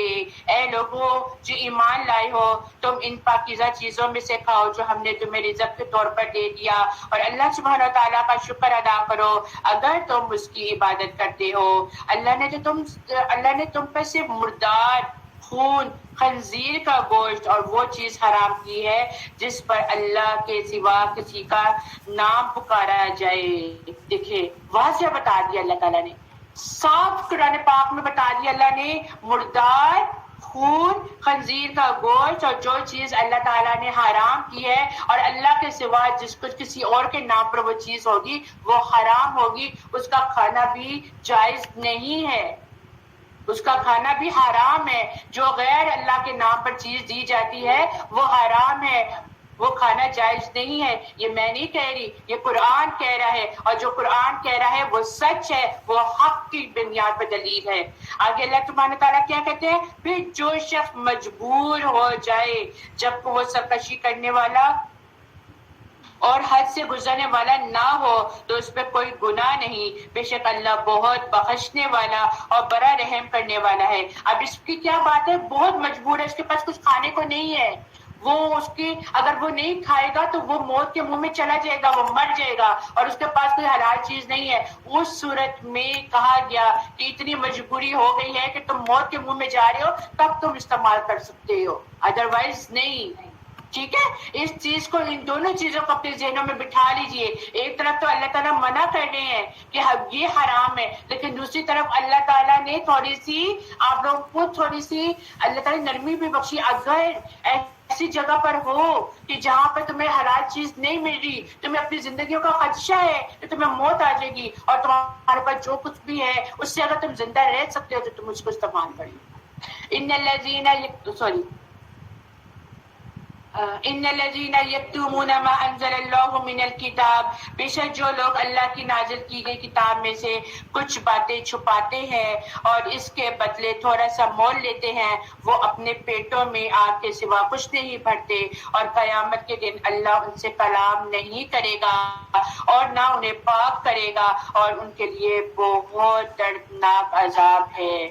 یعنی کہ جو حق بات کو چھپا لیتے ہیں اور اس کے بدلے میں اپنا فائدہ ڈھونڈ لیتے ہیں، تو وہ دراصل اپنے پیٹوں میں ہی آگ بھر رہے ہیں، دنیا میں ہی اپنے لیے جہنم کو خرید رہے ہیں۔ تو اللہ تعالیٰ قیامت کے دن ان لوگوں کی طرف دیکھے گا بھی نہیں اور ان لوگوں سے بات بھی نہیں کرے گا۔ اللہ سبحانہ و تعالیٰ ہم لوگوں میں ان میں شامل نہ کرے۔ اولئک الذین اشتروا الضلالۃ بالہدی والعذاب بالمغفرہ، وہی لوگ ہیں جنہوں نے ہدایت کے بدلے گمراہی اور بخشش کے بدلے عذاب کو خریدا، چنانچہ وہ آگ پر کس قدر صبر کرنے والے ہیں۔ یہ اس لیے کہ بے شک اللہ نے حق کے ساتھ کتاب نازل فرمائی، اور بے شک جن لوگوں نے کتاب میں اختلاف کیا وہ مخالفت میں بہت دور تک چلے گئے ہیں۔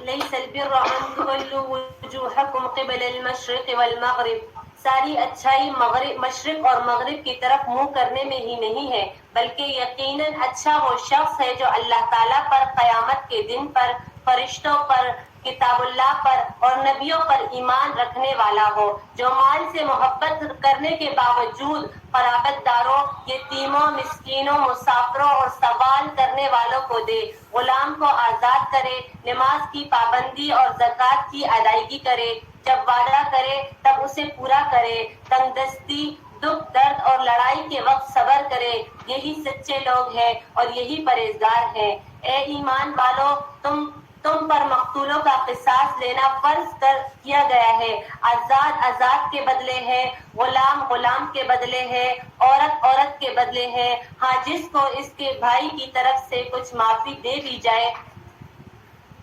اسے بھلائی کی اتباع کرنی چاہیے اور آسانی کے ساتھ دیت ادا کرنی چاہیے۔ تمہاری رب کی طرف سے یہ تخفیف اور رحمت ہے، اس کے بعد بھی جو سرکشی کرے اسے دردناک عذاب ہوگا۔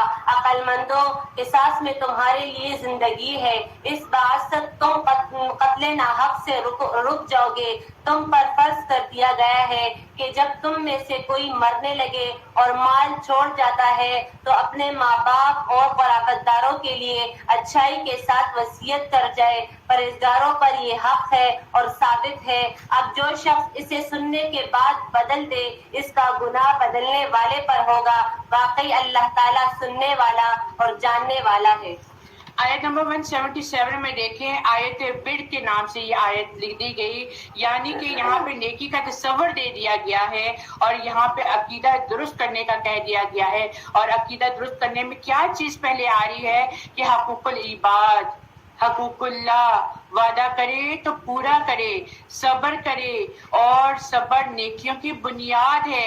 نیکی کر کے ریاکاری سے کام نہ لے، لوگوں کی واہ واہ کی خاطر کام نہ کرے، صرف اور صرف جو بھی کرے تو اللہ کی خاطر کرے۔ اور پھر بار بار جہاں پر حقوق اللہ، حقوق العباد کی بات کی جا رہی ہے وہاں پہ ہمیں بار بار یہ بھی یاد کروایا جا رہا ہے کہ نماز کو قائم کیا جائے اور زکوٰۃ کو ادا کیا جائے۔ پھر دوسری بات پر کہا جا رہا ہے کہ دیت کی ادائیگی، یعنی کہ اگر کسی نے کسی کو مار دیا اور اس پہ قصاص ہے، بدلہ ہے، تو اس کے بدلے میں کہ یہ آزاد کرے گا یا غلام کو اس کو کرے گا یا پھر عورت کے بدلے عورت کی آزادی دے گا۔ لیکن اگر دیت دینے کے بعد بھی وہ بندے کو مار دیتا ہے تو یہ بہت بڑی زیادتی ہے۔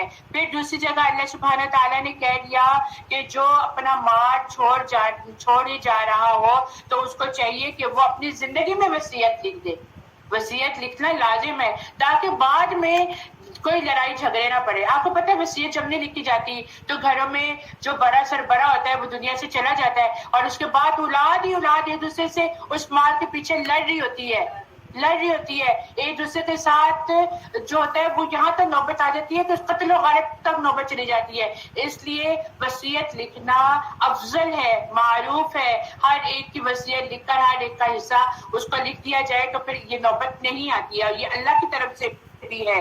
اور پھر کیا کہا جا رہا ہے کہ اللہ سبحانہ وتعالیٰ خوب سننے والے ہیں، لیکن جو اگر وصیت جو لکھ کر چلا جاتا ہے، اب وصیت پہ لکھ کر چلا جاتا ہے اور بعد میں جو بیچ میں وصیت کو ادا کرنے والے ہوتے ہیں اگر وہ اپنی مرضی سے اس کے اندر رد و بدل کر دیں گے، اگر تو ایک وصیت لکھنے والے نے انصاف کے ساتھ جو ہے وہ برابری نہیں کی تو اس پر بنتا ہے کہ جو بڑا ہوگا اس وقت جو سارے حالات کو دیکھ رہا ہوگا اس کا پھر فرض بنتا ہے کہ وہ سب کے درمیان عدل کے ساتھ کام کر دے۔ لیکن اگر وہ اپنے مفاد کے لیے بیچ میں رد و بدل کرتا ہے تو یہ اس پر بہت بڑا گناہ ہے اور اللہ سبحانہ وتعالیٰ دیکھ رہے ہیں۔ پھر آگے کہتے ہیں پھر اگر کسی کو وصیت کرنے کی طرف سے حق تلفی یا کسی گناہ کا ڈر ہو اور وہ ان میں صلح کروا دے تو اس پر کوئی گناہ نہیں، بے شک اللہ تعالیٰ بہت بخشنے والا اور بہت بڑا رحم کرنے والا ہے۔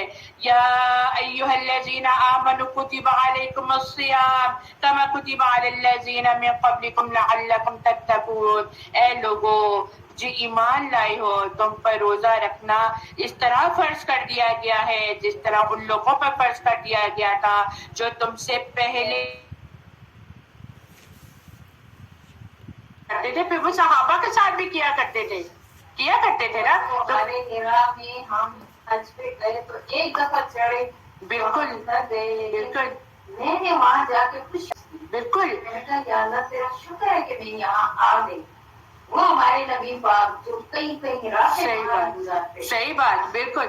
اور پھر رمضان کی 3 بالکل بالکل اور رمضان کی 3 راتوں یعنی 23، 25 اور 27 میں آپ نے صحابہ کو بعد جماعت قیام بھی کروایا۔ کتنی اہمیت کے حامل ہے یہ دن جن کو آج ہم تراویحوں کا نام دے دیتے ہیں۔ پھر آگے کیا کہا جا رہا ہے، آگے دیکھتے ہیں اللہ سبحانہ وتعالیٰ آگے کیا کہتے ہیں۔ وَحِلَّ لَكُمْ لَيْلَةَ الصِّيَامِ رَفَثُ إِلَى نِسَائِكُمْ وَإِذَا سَأَلَكَ عِبَادِي أَنِّي فَإِنِّي قَرِيبٌ، اور جب میرے بندے میرے بارے میں آپ سے سوال کریں تو آپ کہہ دیں کہ میں بہت ہی قریب ہوں، ہر پکارنے والے کی پکار کو جب بھی وہ مجھے پکارے میں قبول کرتا ہوں۔ اس لیے لوگوں کو بھی چاہیے کہ وہ میری بات مان لے اور مجھ پر ایمان رکھنا ہی ان کی بھلائی کا باعث ہے۔ بہت خوبصورت آیت ہے، یہ بہت خوبصورت آیت ہے۔ وَإِذَا سَأَلَكَ عِبَادِي عَنِّي فَإِنِّي قَرِيبٌ، نبی صلی اللہ علیہ وآلہ وسلم کو اللہ سبحانہ تعالیٰ کہہ رہے ہیں جب میرے بندے آپ سے میرے بارے میں پوچھیں تو بے شک میں ان کے قریب ہوں، جب وہ مجھے پکاریں گے تو میں ان کی پکار کا جواب دوں گا۔ یہاں پہ میرا آپ سے ایک سوال ہے، جب اللہ سبحانہ تعالیٰ کہہ رہے ہیں کہ میں اپنے بندے کی پکار کا جواب دیتا ہوں، کیا اس کے بعد بھی ہمیں کسی اور کے سامنے جا کے دعا کرنی چاہیے؟ اللہ نے کہہ دیا نا کہ میں بندے کے زیادہ قریب ہوں، کیا اس کے علاوہ ہمیں کسی اور کے ہماری اتنی اوقات نہیں ہے کہ ہم اللہ سے مانگے، ہمیں تو کسی اور کا وسیلہ لینا پڑے گا، جبکہ قرآن کہہ رہا ہے، اللہ سبحانہ تعالیٰ نبی کے ذریعے خود کہہ رہے ہیں اور رمضان میں اس کی فضیلت بیان کر دی گئی، رمضان کے ساتھ اس دعا کو ریلیٹ کر دیا گیا کہ دعا کرو میں تمہاری دعا کو سنوں گا، عقیدے کے ساتھ اور اس عقیدے کے ساتھ کہ میں اللہ سے دعا کروں گا تو وہی میری ہر تمنا کو پوری کرے گا، وہی میری ہر بات کا جواب دے گا، مجھے اور کسی کی ضرورت نہیں ہے۔ تو اللہ سبحانہ و تعالیٰ سے دعا کرتے رہنا چاہیے اور اس امید کے ساتھ کہ جب میں اللہ سے دعا کروں گا تو کبھی نہ کبھی کوئی نہ کوئی ایک وقت مقرر ہوگا کہ اللہ سبحانہ و تعالیٰ میری دعا کو سنے گا اور قبول کرے گا، اگر نہیں سن رہا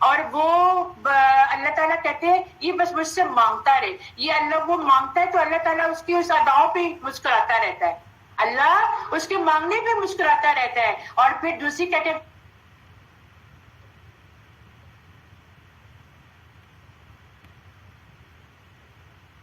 دیکھیے گا کہ میری دعا دنیا میں قبول نہیں ہوئی اور میری دعا یہاں پر آ کے قبول ہو رہی ہے اور مجھے اتنے انعامات مل رہے ہیں. تو جس کا ساتھی ہوگا جس کی دنیا میں دعا قبول ہو گئی وہ اس پر رش کرے گا کاش میری بھی دنیا میں دعا قبول نہ ہوئی ہوتی, میں بھی آخرت کے لیے ذخیرہ کر لیتا تو وہاں پہ مجھے اس سے بہترین مل جاتا. تو پھر ہم اور آپ بے صبرے ہیں نا. ہم کہتے ہیں ہم نے دعا کی, اللہ کو تو پتہ نہیں ہم سے کیا دشمنی ہے کہ اللہ تعالیٰ ہماری تو دعا قبول نہیں کرتے, اللہ تعالیٰ تو ہماری دعا سنتے نہیں ہیں. اللہ تعالیٰ سنتے ہیں, اسی نے تو سننا ہے. آپ بندوں سے مانگیں گے جا کے, آپ بندوں سے کہیں گے کہ اللہ تعالیٰ ہمیں دیں. آپ بندہ تو ایک وقت کا کھانا دے کے دوسری دفعہ کہے گا احسان جتانا شروع کرے گا یہ تو اللہ ہے, ہم تو گناہ پہ گناہ کیے جاتے ہیں اور اللہ تعالیٰ ہمیں نوازتا جاتا ہے اور دیتا چلا جاتا ہے. پھر بھی ہم کہتے ہیں کہ اللہ ہماری دعاؤں کو قبول نہیں کرتا. روزوں کی راتوں میں اپنی بیویوں سے تمہارے لیے حلال کیا گیا, وہ تمہارا لباس ہے اور تم ان کے لباس ہو. تمہاری پوشیدہ خیانتوں کا اللہ تعالیٰ کو علم ہے, اس نے تمہاری توبہ قبول فرما کر تم سے درگزر فرما لیا. اب تمہیں ان سے مباشرت کی اور اللہ تعالیٰ کی لکھی ہوئی چیز کو تلاش کرنے کی اجازت ہے. تم کھاتے پیتے رہو یہاں تک کہ صبح کا سفید دھاگا سیاہ دھاگے سے ظاہر ہو جائے, پھر رات تک روزے کو پورا کرو اور عورتوں سے اس وقت مباشرت نہ کرو جبکہ تم مسجدوں میں اعتکاف میں ہو. یہ اللہ تعالیٰ کے حدود ہے, تم ان کے قریب بھی نہ جاؤ. اسی طرح اللہ تعالیٰ اپنی آیاتیں لوگوں کے لیے بیان فرماتا ہے تاکہ وہ بچے اور ایک دوسرے کا مال ناحق نہ کھایا کرو, نہ حاکموں کو رشوت پہنچا کر کسی کا کچھ مال ظلم و ستم سے کھا لیا کرو. حالانکہ تم جانتے ہو لوگ آپ سے چاند کے بارے میں سوال کرتے ہیں. آپ کہہ دیجئے کہ یہ لوگوں کی عبادت کے وقتوں اور حج کے موسم کے لیے ہے, احرام کی حالت میں, اور گھروں کے پیچھے سے تمہارا آنا کچھ نیکی نہیں ہے بلکہ نیکی والا وہ ہے جو متقی ہو. گھروں میں تو دروازوں میں سے آیا کرو اور اللہ تو ہماری زندگی میں نظم و ضبط نہیں آتا, پھر ہمارے کام بکھرتے رہیں گے, پھر ہمارے پاس بھی ٹائم نہیں ہوگا, ہمارے جسم کو بھی سکون نہیں ملے گا, ہمارا جسم بھی سیٹ نہیں ہوگا اور ہم ہر وقت جو ہے وہ گھروں کے کام دوسرے کاموں میں الجھتے رہیں گے. تو اس لیے یہاں پر واضح طور پر ہمیں طریقہ سکھا دیا کہ ٹائم مینجمنٹ کا خیال رکھو. ٹائم مینجمنٹ کا خیال ہوگا تو سارا دن آپ اپنے کیلکولیٹ کریں گے تو ہر کام آپ اپنے ٹائم پہ کرتے ہوئے فراغت کے لمحات بھی پا سکتے ہیں. اور تم اللہ کی راہ میں ان لوگوں سے لڑو, جہاد کرو جو تم سے لڑتے ہیں, اور تم زیادتی نہ کرو, بے شک اللہ زیادتی کرنے والوں کو پسند نہیں کرتا. اور تم انہیں جہاں بھی پاؤ ان کو قتل کر دو اور تم انہیں نکال دو جہاں سے انہوں نے تمہیں نکالا, اور فتنہ قتل سے زیادہ سخت گناہ ہے, اور تم ان سے مسجد حرام کے پاس نہ لڑو یہاں تک کہ وہ اس میں تم سے لڑے, پھر اگر وہ تم سے لڑے تو تم انہیں قتل کر دو. وہ ایسے کافروں کی یہی سزا ہے. پھر اگر وہ باز آ جائیں تو بے شک اللہ بہت بخشنے والا بہت رحم کرنے والا ہے. اور ان سے جنگ کرو یہاں تک کہ کوئی بھی فتنہ باقی نہ رہے اور دین صرف اللہ کے لیے ہو جائے. پھر اگر وہ باز آ جائیں تو ظالموں کے سوا کسی پر زیادتی جائز نہیں. تم پر ماہ حرام کی پابندی ان کی طرف سے ماہ حرام کی پابندی کے بدلے میں ہے اور حرمت بدلے کی چیزیں ہیں. بس جو کوئی تم سے زیادتی کرے تو تم اس کے برابر اس پر زیادتی کرو, اور جو زیادتی اس نے تم پر کی, اور اللہ سے ڈرو اور جان لو کہ بے شک اللہ پرہیزگاروں کے ساتھ ہے. اور تم اللہ کی راہ میں خرچ کرو اور اپنے ہاتھ ہلاکت کے کاموں میں نہ ڈالو, اور تم نیکی کرو یقیناً اللہ نیکی کرنے والوں کو پسند کرتا ہے. وَأَتِمُّ الْحَجَّ وَالْعُمْرَةَ لِلَّهِ, اور تم حج اور عمرہ صرف اور صرف اللہ کے لیے کرو. اور پھر اگر تمہیں راستے میں روک دیا جائے تو قربانی کے لیے جو چیز میسر ہو وہ قربان کر دو اور اپنے سر نہ منڈواؤ یہاں تک کہ قربانی اپنے حلال ہونے تک کی جگہ تک نہ پہنچ جائے۔ پھر اگر کوئی شخص بیمار ہو یا اس کے سر میں کوئی تکلیف ہو تو وہ سر منڈوا لے تو فدیے میں روزے رکھ لے یا صدقہ دے یا قربانی دے دے۔ پھر جب تمہیں امن مل جائے تو تم میں سے جس نے حج کے احرام تک عمرے کا فائدہ اٹھایا تو جو تمہیں میسر ہو وہ قربانی دے دے۔ پھر جو شخص قربانی نہ دے پائے تو وہ 3 روزے حج کے دنوں میں رکھے اور ساتھ اس وقت جب تم گھر کو لوٹ آؤ۔ یہ پورے 10 روزے ہیں۔ یہ حکم اس شخص کے لیے ہے جس کے گھر والے مسجد حرام کے پاس نہ رہتے ہوں، اور تم اللہ سے ڈرو اور جان لو کہ بے شک اللہ سخت سزا دینے والا ہے۔ حج کے مہینے معلوم اور مقرر ہیں، چنانچہ جس شخص نے ان مہینوں میں حج کو لازم کر لیا تو حج کے دوران میں وہ جنسی باتیں نہ کرے، اللہ کی نافرمانی نہ کرے اور کسی سے جھگڑا نہ کرے۔ یہاں پہ آپ لوگوں کو ایک اصول بتا دیا گیا ہے کہ جب آپ حج کے لیے احرام باندھ لیتے ہیں تو آپ لوگ میاں بیوی بھی اگر اپنے ساتھ میں ہے تو پھر آپ لوگوں کے اندر ایک حدود قائم ہو جاتی ہے کہ اس حدود کے اندر رہ کر آپ لوگوں نے کوئی ایسی بات نہیں کرنی جس سے آپ لوگوں کے اندر جذبات رومنڈ آئے، پھر ایسا کوئی کام نہیں کرنا جس سے اللہ کی نافرمانی ہو۔ یہ اللہ تعالیٰ کی حدود ہے، اور پھر احرام باندھ کے اور اس مقام پہ کسی سے جھگڑا نہیں کرنا۔ اور جو نیک کام تم کرتے ہو وہ اللہ اس کو جانتا ہے، اور زیادہ راہ لے لو، اور بے شک بہترین زیادہ راہ کیا ہے؟ بہترین زیادہ راہ تقویٰ ہے۔ اور عقل مند تم مجھ سے ہی ڈرو، تم پر کوئی گناہ نہیں کہ تم حج کے دوران اپنے رب کا فضل تلاش کرو۔ یعنی اگر تمہارے پاس پیسے نہیں ہیں حج کے دوران تو اس وقت اللہ تعالیٰ نے یہ کہہ دیا کہ احرام پہن کے بھی تم تجارت کر سکتے ہو، کمائی کر کے تم مجھ سے اپنے پیسے حاصل کر سکتے ہو تاکہ تم اپنے کھانے پینے کا بھی بندوبست کر سکو۔ پھر جب تم عرفات سے لوٹو تو مشعر حرام کے پاس اللہ کو یاد کر لیا کرو، اور تم اسے اس طرح یاد کرو جس طرح اس نے تمہیں ہدایت دی، اور یقیناً اس سے پہلے تم گمراہوں میں سے تھے۔ پھر جہاں سے سب لوگ لوٹے وہیں سے تم بھی لوٹ جاؤ اور اللہ سے بخشش مانگو، بے شک اللہ بہت بخشنے والا اور بہت رحم کرنے والا ہے۔ پھر جب تم اپنے حج کے ارکان پورے کر چکو تو اللہ کو اس طرح یاد کرو جس طرح تم اپنے باپ دادا کو یاد کیا کرتے تھے، بلکہ اس سے بھی بڑھ کر اللہ کو یاد کرو۔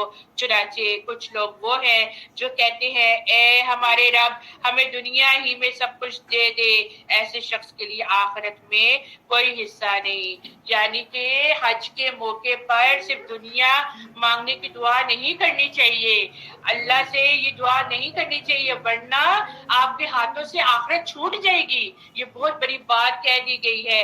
اور آگے کیا کہا گیا ہے؟ اور ان میں سے کچھ وہ ہیں جو یہ کہتے ہیں ربنا آتنا فی الدنیا حسنۃ وفی الآخرۃ حسنۃ وقنا عذاب النار۔ ہائی لائٹ کر لیجیے اس دعا کو کہ اے ہمارے رب ہمیں دنیا میں بھی بھلائی دے اور آخرت میں بھی بھلائی دے اور ہمیں آگ کے عذاب سے بچا۔ نبی پاک صلی اللہ علیہ وآلہ وسلم کثرت سے دعا کیا کرتے تھے۔ تو آپ نے کیا سیکھا اس سے؟ کیا ہمیں دنیا ہی مانگتے رہنا چاہیے؟ یہ دنیا تو فانی ہے، یہ دنیا تو ختم ہو جانی ہے۔ ہمیں اگر مانگنا ہے تو دنیا میں رہ کر آخرت کی بھی تیاری کرنی ہے۔ ہمیں اللہ سے کہنا ہے اللہ تعالیٰ دنیا کی بھلائیاں بھی دے، اور دنیا کی بھلائیاں کیا ہیں؟ حلال رزق، سونے کے لیے آرام سے جگہ ہمیں اللہ تعالیٰ نے چھت دے دی، اللہ تعالیٰ ہمیں نیکی کے مواقع دے رہا ہے، اللہ تعالیٰ ہمیں علم کے خزانے دے رہا ہے، اللہ تعالیٰ ہمیں قرآن کے خزانے سے مالا مال کر رہا ہے۔ اس کے بعد یہ دنیا کی میرے خیال میں میرے نزدیک یہ دنیا کی نعمتیں ہیں کہ ہم دنیا کو مانگ رہے ہیں نا تو صرف اس لیے مانگ رہے ہیں کہ ہم دنیا میں رہ کر آخرت کی تیاری بھی کر لیں۔ اور آخرت کی تیاری کیا ہے؟ دنیا میں تیاری کر کے چلے گئے تو آخرت تو ہماری بہت آسان ہو جائے گی۔ اللہ تعالیٰ ہماری آخرت کو اور آسان بنا دے، ہمیں جنت الفردوس میں اعلیٰ مقام عطا فرما دے۔ ہمیشہ یہ دعا کرتے رہا کریں اللہم انی اسألک بالجنت الفردوس ونعوذ بک من النار، کہ اللہ تعالیٰ ہمیں جنت الفردوس کا میں تیرے سے سوال کرتی ہوں اور میں جہنم سے تجھ سے پناہ مانگتی ہوں۔ وَاذْكُرُوا اللَّهَ فِي أَيَّامٍ مَّعْدُودَاتٍ، اور اللہ تعالیٰ کی یاد ان گنتی کے چند دنوں یعنی ایام تشریق میں کرو۔ 2 دن کی جلدی کرنے والے پر کوئی گناہ نہیں ہے، اور جو پیچھے رہ جائے اس پر بھی کوئی گناہ نہیں ہے۔ یہ پرہیزگاروں کے لیے ہے، اور اللہ تعالیٰ سے ڈرتے رہو اور جان لو کہ تم اسی کی طرف جمع کیے جاؤ گے۔ بعض لوگوں کی دنیاوی غرض کی باتیں آپ کو خوش کر دیتی ہیں، اور وہ اپنے دل کی باتوں پر اللہ کو گواہ کرتا ہے، حالانکہ دراصل وہ زبردست جھگڑالو ہے۔ جب وہ لوٹ جاتا ہے تو زمین میں فساد پھیلانے کے لیے اور کھیتی اور نسل کی بربادی کی کوشش میں لگا رہتا ہے، اور اللہ تعالیٰ فساد کرنے والوں کو ناپسند کرتا ہے۔ اور جب اس سے کہا جاتا ہے کہ اللہ سے ڈرو تو تکبر اور تعصب سے اپنی گناہ پر اسے آمادہ کر دیتا ہے۔ اسی کے لیے بس جہنم ہی ہے، اور یقیناً وہ بدترین جگہ ہے لوٹنے کی۔ دیکھیں یہاں پر کیا کہہ دیا گیا، اخذت العزت بالاسم، تو اس کا غرور اسے گناہ پر ابھارتا ہے۔ تکبر کتنا بڑا گناہ ہے، تکبر کتنا بڑا گناہ ہے جو ہمیں جو ہے اتراتا ہے اور ہمیں گناہ کی طرف دھکیلتا ہے۔ یہ آیت کہتی ہے کہ حضرت صہیب رومی کے بارے میں نازل ہوئی ہے کہ جب وہ ہجرت کرنے لگے تو کافروں نے کہا یہ مال سب یہاں کا کمایا ہوا ہے، اسے ہم ساتھ نہیں لے جانے دیں گے۔ حضرت صہیب نے وہ سارا مال ان کے حوالے کر دیا اور اپنا دین ساتھ لے کر آ گئے اور نبی کریم صلی اللہ علیہ وآلہ وسلم کی خدمت میں حاضر ہو گئے۔ نبی کریم صلی اللہ علیہ وآلہ وسلم نے سن کر فرمایا، صہیب تم نے تو نفع بخش تجارت کی ہے، 2 مرتبہ یہ ارشاد فرمایا۔ لیکن یہ آیت بھی عام ہے جو تمام مومنین، متقیوں اور دنیا کے مقابلے میں دین کو اور آخرت کو ترجیح دینے والوں کو شامل کرتی ہے، کیونکہ اس قسم کی تمام آیات کے بارے میں جو کسی خاص شخص یا واقعے کے بارے میں نازل ہوئی ہے۔ تو اللہ سبحانہ تعالیٰ کیا کہتے ہیں، ہم لوگوں میں کیا ہے، ہم لوگوں کے پاس تھوڑا سا پیسہ آ جاتا ہے، یا ہم لوگوں کی نوکریاں بہت اونچی ہو جاتی ہیں، یا ہم ایک بہت بڑا محل بنا لیتے ہیں، تو ہمارے اندر کیا، ہم اکڑ کے چلنے لگ جاتے ہیں، ہمارے اندر تکبر آ جاتا ہے، اور ہم لوگ کیا کہتے ہیں کہ بس ہمارے پاس ہی سب کچھ ہے، اس کے پاس تو کچھ ہے نہیں، اور ہم دوسروں کو حقیر جانتے ہیں، ہم دوسروں کو کہتے ہیں کہ یہ تو ہمارے نزدیک کچھ بھی نہیں ہے۔ اس لیے کبھی بھی تکبر نہیں کرنا چاہیے، تکبر اللہ کو پسند بالکل بھی نہیں ہے، اور تکبر کرنے والا ہی جو ہے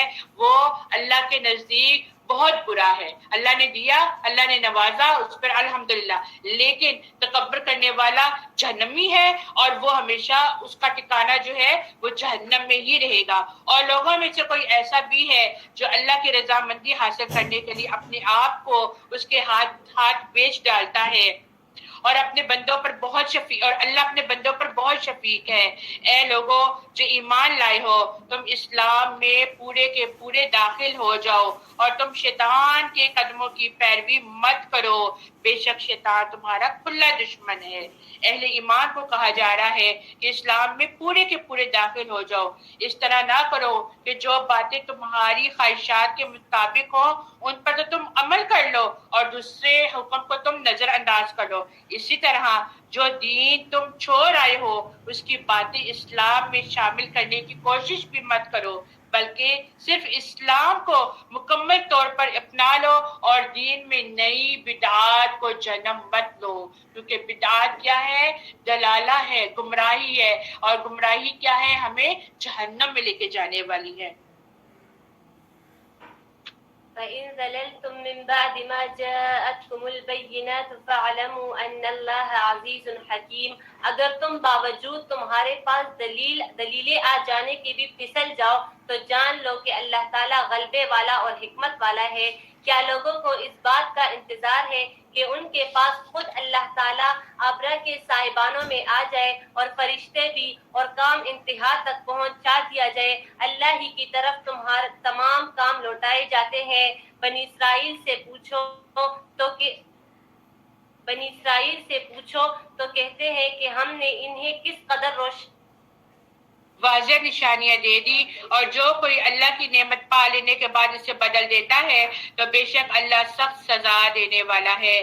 جن لوگوں نے کفر کیا ان کے لیے دنیا کی زندگی سجا دی گئی، اور وہ ان لوگوں سے مذاق کرتے ہیں جو ایمان لائے ہیں، اور جو لوگ متقی ہیں وہ قیامت کے دن ان سے بلند مرتبے پر ہوں گے، اور اللہ جسے چاہتا ہے بغیر حساب کے رزق دیتا ہے۔ لوگ پہلے ایک ہی امت تھے، پھر ان میں اختلاف پیدا ہو گیا تو اللہ نے نبی بھیجے خوشخبری دینے والے اور ڈرانے والے، اور ان کے ساتھ اس نے برحق کتاب نازل کی تاکہ وہ لوگوں کے درمیان ان باتوں کا فیصلہ کر دے جن میں انہوں نے اختلاف کیا، اور اس میں اختلاف انہی لوگوں نے آپس کی ضد میں کیا تھا جنہیں کتاب دی گئی تھی، حالانکہ ان کے پاس واضح دلیلیں آ گئی تھی۔ پھر جو ایمان لے کر آئے انہیں اللہ نے اپنے حکم سے اس حق کا راستہ دکھا دیا جس میں لوگوں نے ان سے مخالفت کی تھی، اور اللہ جسے چاہتا ہے سیدھی راہ پر لگا دیتا ہے۔ پھر کیا تمہارا خیال ہے کہ تمہیں جنت یوں ہی مل جائے گی؟ کیا تم یوں ہی جنت میں داخل ہو جاؤ گے، حالانکہ ابھی تک تمہیں ان لوگوں نے کے مانند مشکلیں پیش نہیں آئی جو تم سے پہلے گزر چکی تھی۔ جنت پانا آسان نہیں ہے۔ جو پہلے گزر چکے تھے انہوں نے بہت محنتیں کی تھی، اس لیے وہ جنت پا گئے، اور آج ہم لوگ بہت آسانی سے کہہ دیتے ہیں ہم تو امت محمدی ہیں، ہمیں تو بخش دیا جائے گا، ہمیں تو جنت مل جائے گی۔ ایسے آرام سے جنت نہیں ملتی، جنت پانے کے لیے کانٹوں سے گزرنا پڑتا ہے، جنت پانے کے لیے بڑی محنت کرنی پڑتی ہے، اور جب محنت کرتے ہیں تو پھر اللہ پہ چھوڑ دینا چاہیے، پھر اللہ پہ امید لگا لینی چاہیے، اچھا گمان کرنا چاہیے کہ اس کے بدولت کہیں نہ کہیں پہ تو اللہ تعالیٰ انشاءاللہ ہمیں جنت تو ضرور دے گا، لیکن محنت درکار ہے۔ ان کو سختی اور تکلیف پہنچی اور وہ ہلا ڈالے گئے، یہاں تک کہ رسول اور وہ لوگ جو ان پر ایمان لائے تھے کہنے لگے اللہ کی مدد کب آئے گی، آگاہ رہو بے شک اللہ کی مدد قریب ہے۔ اے نبی، لوگ آپ سے سوال کرتے ہیں کہ وہ کیا خرچ کرے، اب پھر انفاق فی سبیل اللہ کی بات آ رہی ہے کہ کیا خرچ کرے۔ اب لوگوں کے بعد یہ بات آتی ہے کہ ہم کیا خرچ کریں۔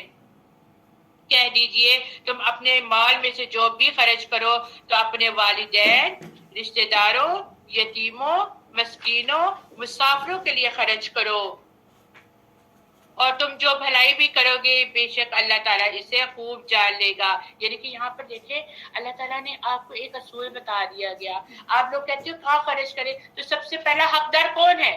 سب سے پہلا حقدار والدین ہیں، پھر رشتہ دار ہے، پھر یتیم ہے، پھر وہ مسکین ہے جو کسی کے آگے ہاتھ پھیلا نہیں سکتے ہیں، پھر مسافر ہیں، اور پھر تم پر جہاد فرض کر دیا گیا اور وہ تمہارے لیے ناگوار ہے، اور ممکن ہے تو تم کسی چیز کو ناپسند کرو اور وہی تمہارے لیے بہتر ہو، اور یہ بھی ممکن ہے کہ تم کسی چیز کو پسند کرو اور وہ تمہارے لیے بری ہو، اور اللہ تعالیٰ خوب جانتا ہے اور تم نہیں جانتے۔ اے نبی، لوگ آپ سے حرمت والے مہینے کے بارے میں پوچھتے ہیں کہ اس میں لڑائی کیسی ہے، کہہ دیجئے اس میں لڑائی کرنا بہت بڑا گناہ ہے، اور لوگوں کو اللہ کے راستے سے روکنا اور اللہ کے ساتھ کفر کرنا اور مسجد حرام سے روکنا اور حرم کے رہنے والوں کو وہاں سے نکالنا اللہ کے نزدیک اس سے بھی بڑا گناہ ہے، اور فتنہ انگیزی قتل سے بھی کہیں زیادہ بڑا گناہ ہے۔ کیا بتا دیا گیا یہاں پر کہ رجب، ذوالقعدہ، ذوالحجہ اور محرم، یہ 4 مہینے زمانے جاہلیت میں بھی حرمت والے مہینے سمجھے جاتے تھے، جن میں قتال کرنا ناپسندیدہ تھا، اور اللہ نے تو روزے اس کو ان حرمت والے مہینوں کو قرار دے دیا، اس لیے اسلام میں بھی ان حرمت والے مہینوں کو محفوظ کرنے کی تاکید کر دی گئی ہے۔ نبی کریم صلی اللہ علیہ وآلہ وسلم کے زمانے میں ایک مسلمان فوجی دستے کے ہاتھوں رجب کے مہینے میں ایک کافر قتل ہو گیا اور بعض کافر قیدی بنا لیے گئے۔ مسلمانوں کے علم میں یہ نہیں تھا کہ جب رجب شروع ہو گیا ہے کفار نے مسلمانوں کو تانا دیا کہ دیکھو یہ حرمت والے مہینے کی حرمت کا بھی خیال نہیں کرتے ہیں۔ پھر اس پر یہ آیت نازل ہوئی اور یہ کہا گیا کہ یقیناً حرمت والے مہینے میں قتال کرنا بڑا گناہ ہے، اس لیے حرمت والے مہینے میں قتال نہیں کرنا چاہیے، اور وہ کافر تو ہمیشہ تم سے لڑتے رہیں گے یہاں تک کہ اگر ان کا بس چلے تو وہ تمہیں تمہارے دین سے ہی پھیر دے، اور تم میں سے جو شخص اپنے کافر اور تم میں سے جو شخص اپنے دین سے پھر جائے پھر وہ حالت کفر میں مر جائے تو انہی لوگوں کے اعمال دنیا اور آخرت دونوں میں برباد ہو گئے اور وہ لوگ دوزخی ہیں اور اس میں ہمیشہ رہیں گے۔ بے شک وہ لوگ جو ایمان لائے اور جنہوں نے ہجرت کی اور اللہ کی راہ میں جہاد کیا وہی لوگ اللہ کی رحمت کی امید رکھتے ہیں اور اللہ بہت بخشنے والا اور بہت زیادہ رحم کرنے والا ہے۔ اے نبی، لوگ آپ سے شراب اور جوئے کے بارے میں سوال کرتے ہیں، کہہ دیجئے ان دونوں میں بڑا گناہ ہے اور لوگوں کے لیے کچھ فائدہ بھی ہے اور ان دونوں کا گناہ ان کے فائدے سے بہت بڑا ہے۔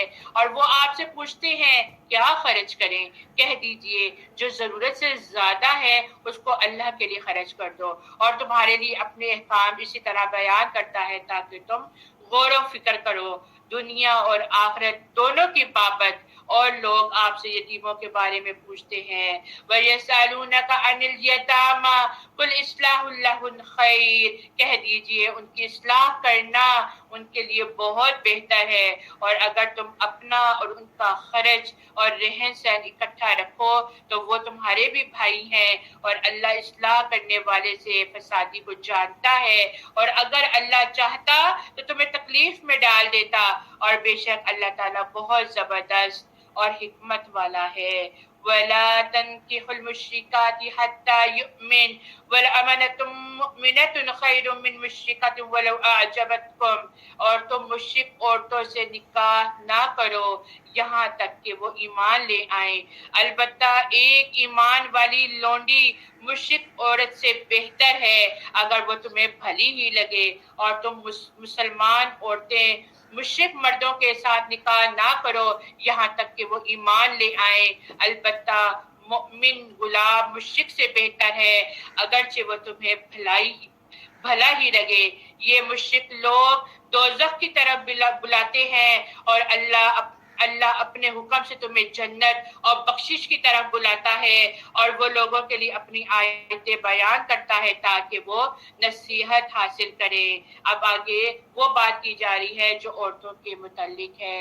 وَيَسْأَلُونَكَ عَنِ الْمَحِيضِ قُلْ هُوَ أَذًى فَاعْتَزِلُوا النِّسَاءَ فِي الْمَحِيضِ وَلَا تَقْرَبُوهُنَّ حَتَّى يَطْهُرْنَ، اور اے نبی، لوگ آپ سے حیض کے بارے میں سوال کرتے ہیں، کہہ دیجئے وہ تو گندگی ہے، تم حیض کی حالت میں عورتوں سے الگ رہو اور ان سے ہم بستری نہ کرو یہاں تک کہ وہ پاک ہو جائیں، پھر جب وہ پاک ہو جائیں تو ان کے پاس جاؤ جہاں سے اللہ تعالیٰ نے تمہیں حکم دیا ہے، بے شک اللہ توبہ کرنے والوں کو پسند کرتا ہے اور پاک صاف رہنے والوں کو پسند کرتا ہے۔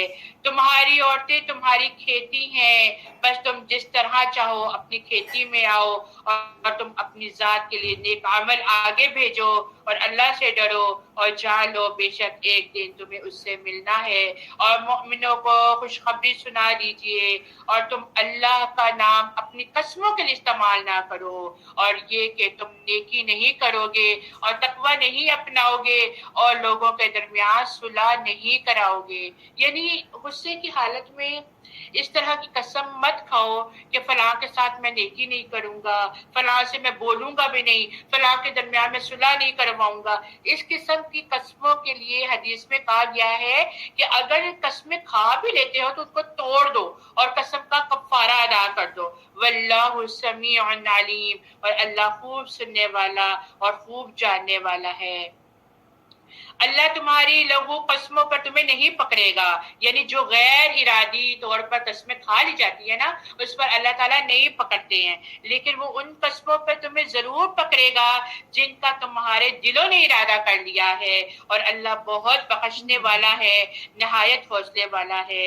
جو لوگ اپنی عورتوں کے پاس نہ جانے کی قسم کھا لیتے ہیں انہیں چاہیے کہ 4 مہینے کا انتظار کریں، پھر اگر وہ رجوع کر لیں تو بے شک اللہ سبحانہ تعالیٰ بہت بخشنے والا ہے، بہت بڑا رحم کرنے والا ہے۔ یعنی کوئی شوہر اگر قسم کھا لیتا ہے کہ وہ اپنی بیوی سے 1 مہینہ یا 2 مہینے تعلق نہیں رکھے گا، پھر قسم کی مدت پوری کر کے وہ تعلق قائم کر لیتا ہے تو اس کا کوئی کفارہ نہیں ہے، لیکن ہاں اگر مدت پوری ہونے سے قبل وہ تعلق قائم کر لے تو اس پر پھر کیا ہے، کفارہ دینا پڑتا ہے۔ اور پھر جو لوگ اپنی عورتوں کے پاس نہ جانے کی قسم کھا لیتے ہیں انہیں چاہیے کہ وہ 4 مہینے کا انتظار کریں، پھر اگر وہ رجوع کر لے تو اللہ تعالیٰ بہت بخشنے والا ہے، بہت زیادہ رحم کرنے والا ہے۔ اور اگر انہوں نے طلاق ہی کی ٹھان لی ہے تو بے شک اللہ خوب سننے والا ہے، خوب جاننے والا ہے۔ اور متعلقہ عورتیں 3 حیض تک اپنے آپ کو انتظار میں رکھیں، اور ان کے لیے جائز نہیں ہے کہ اللہ ان کے پیٹ میں جو کچھ پیدا کر رہا ہے وہ اسے پائیں۔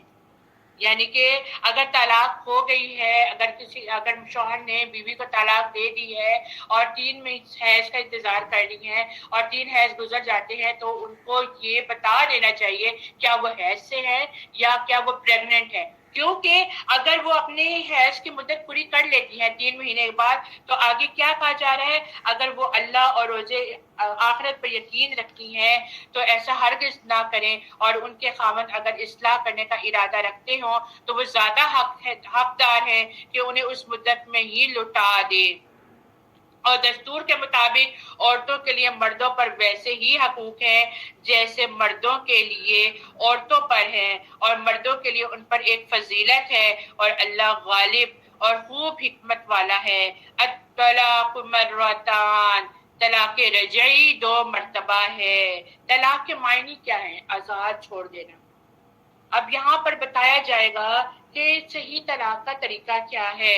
طلاق مرتان فامساک بمعروف او تسریح باحسان، طلاق رجعی 2 مرتبہ ہے، پھر یا تو عورت کو دستور کے مطابق روک لیا جائے یا بھلائی کے ساتھ چھوڑ دیا جائے، اور تمہارے لیے جائز نہیں ہے کہ تم انہیں جو دے چکے ہو ان سے واپس لو، الا یہ کہ دونوں کو ڈر ہو کہ وہ اللہ کی حدیں قائم نہ رکھ سکیں گے۔ بس اگر تمہیں ڈر ہو کہ وہ دونوں اللہ کی حدیں قائم نہ رکھ سکیں گے تو ان دونوں پر کوئی گناہ نہیں کہ عورت فدیے میں وہ مال دے کر خلا حاصل کر لے، یہ اللہ کی حدیں ہیں، سو تم ان سے آگے نہ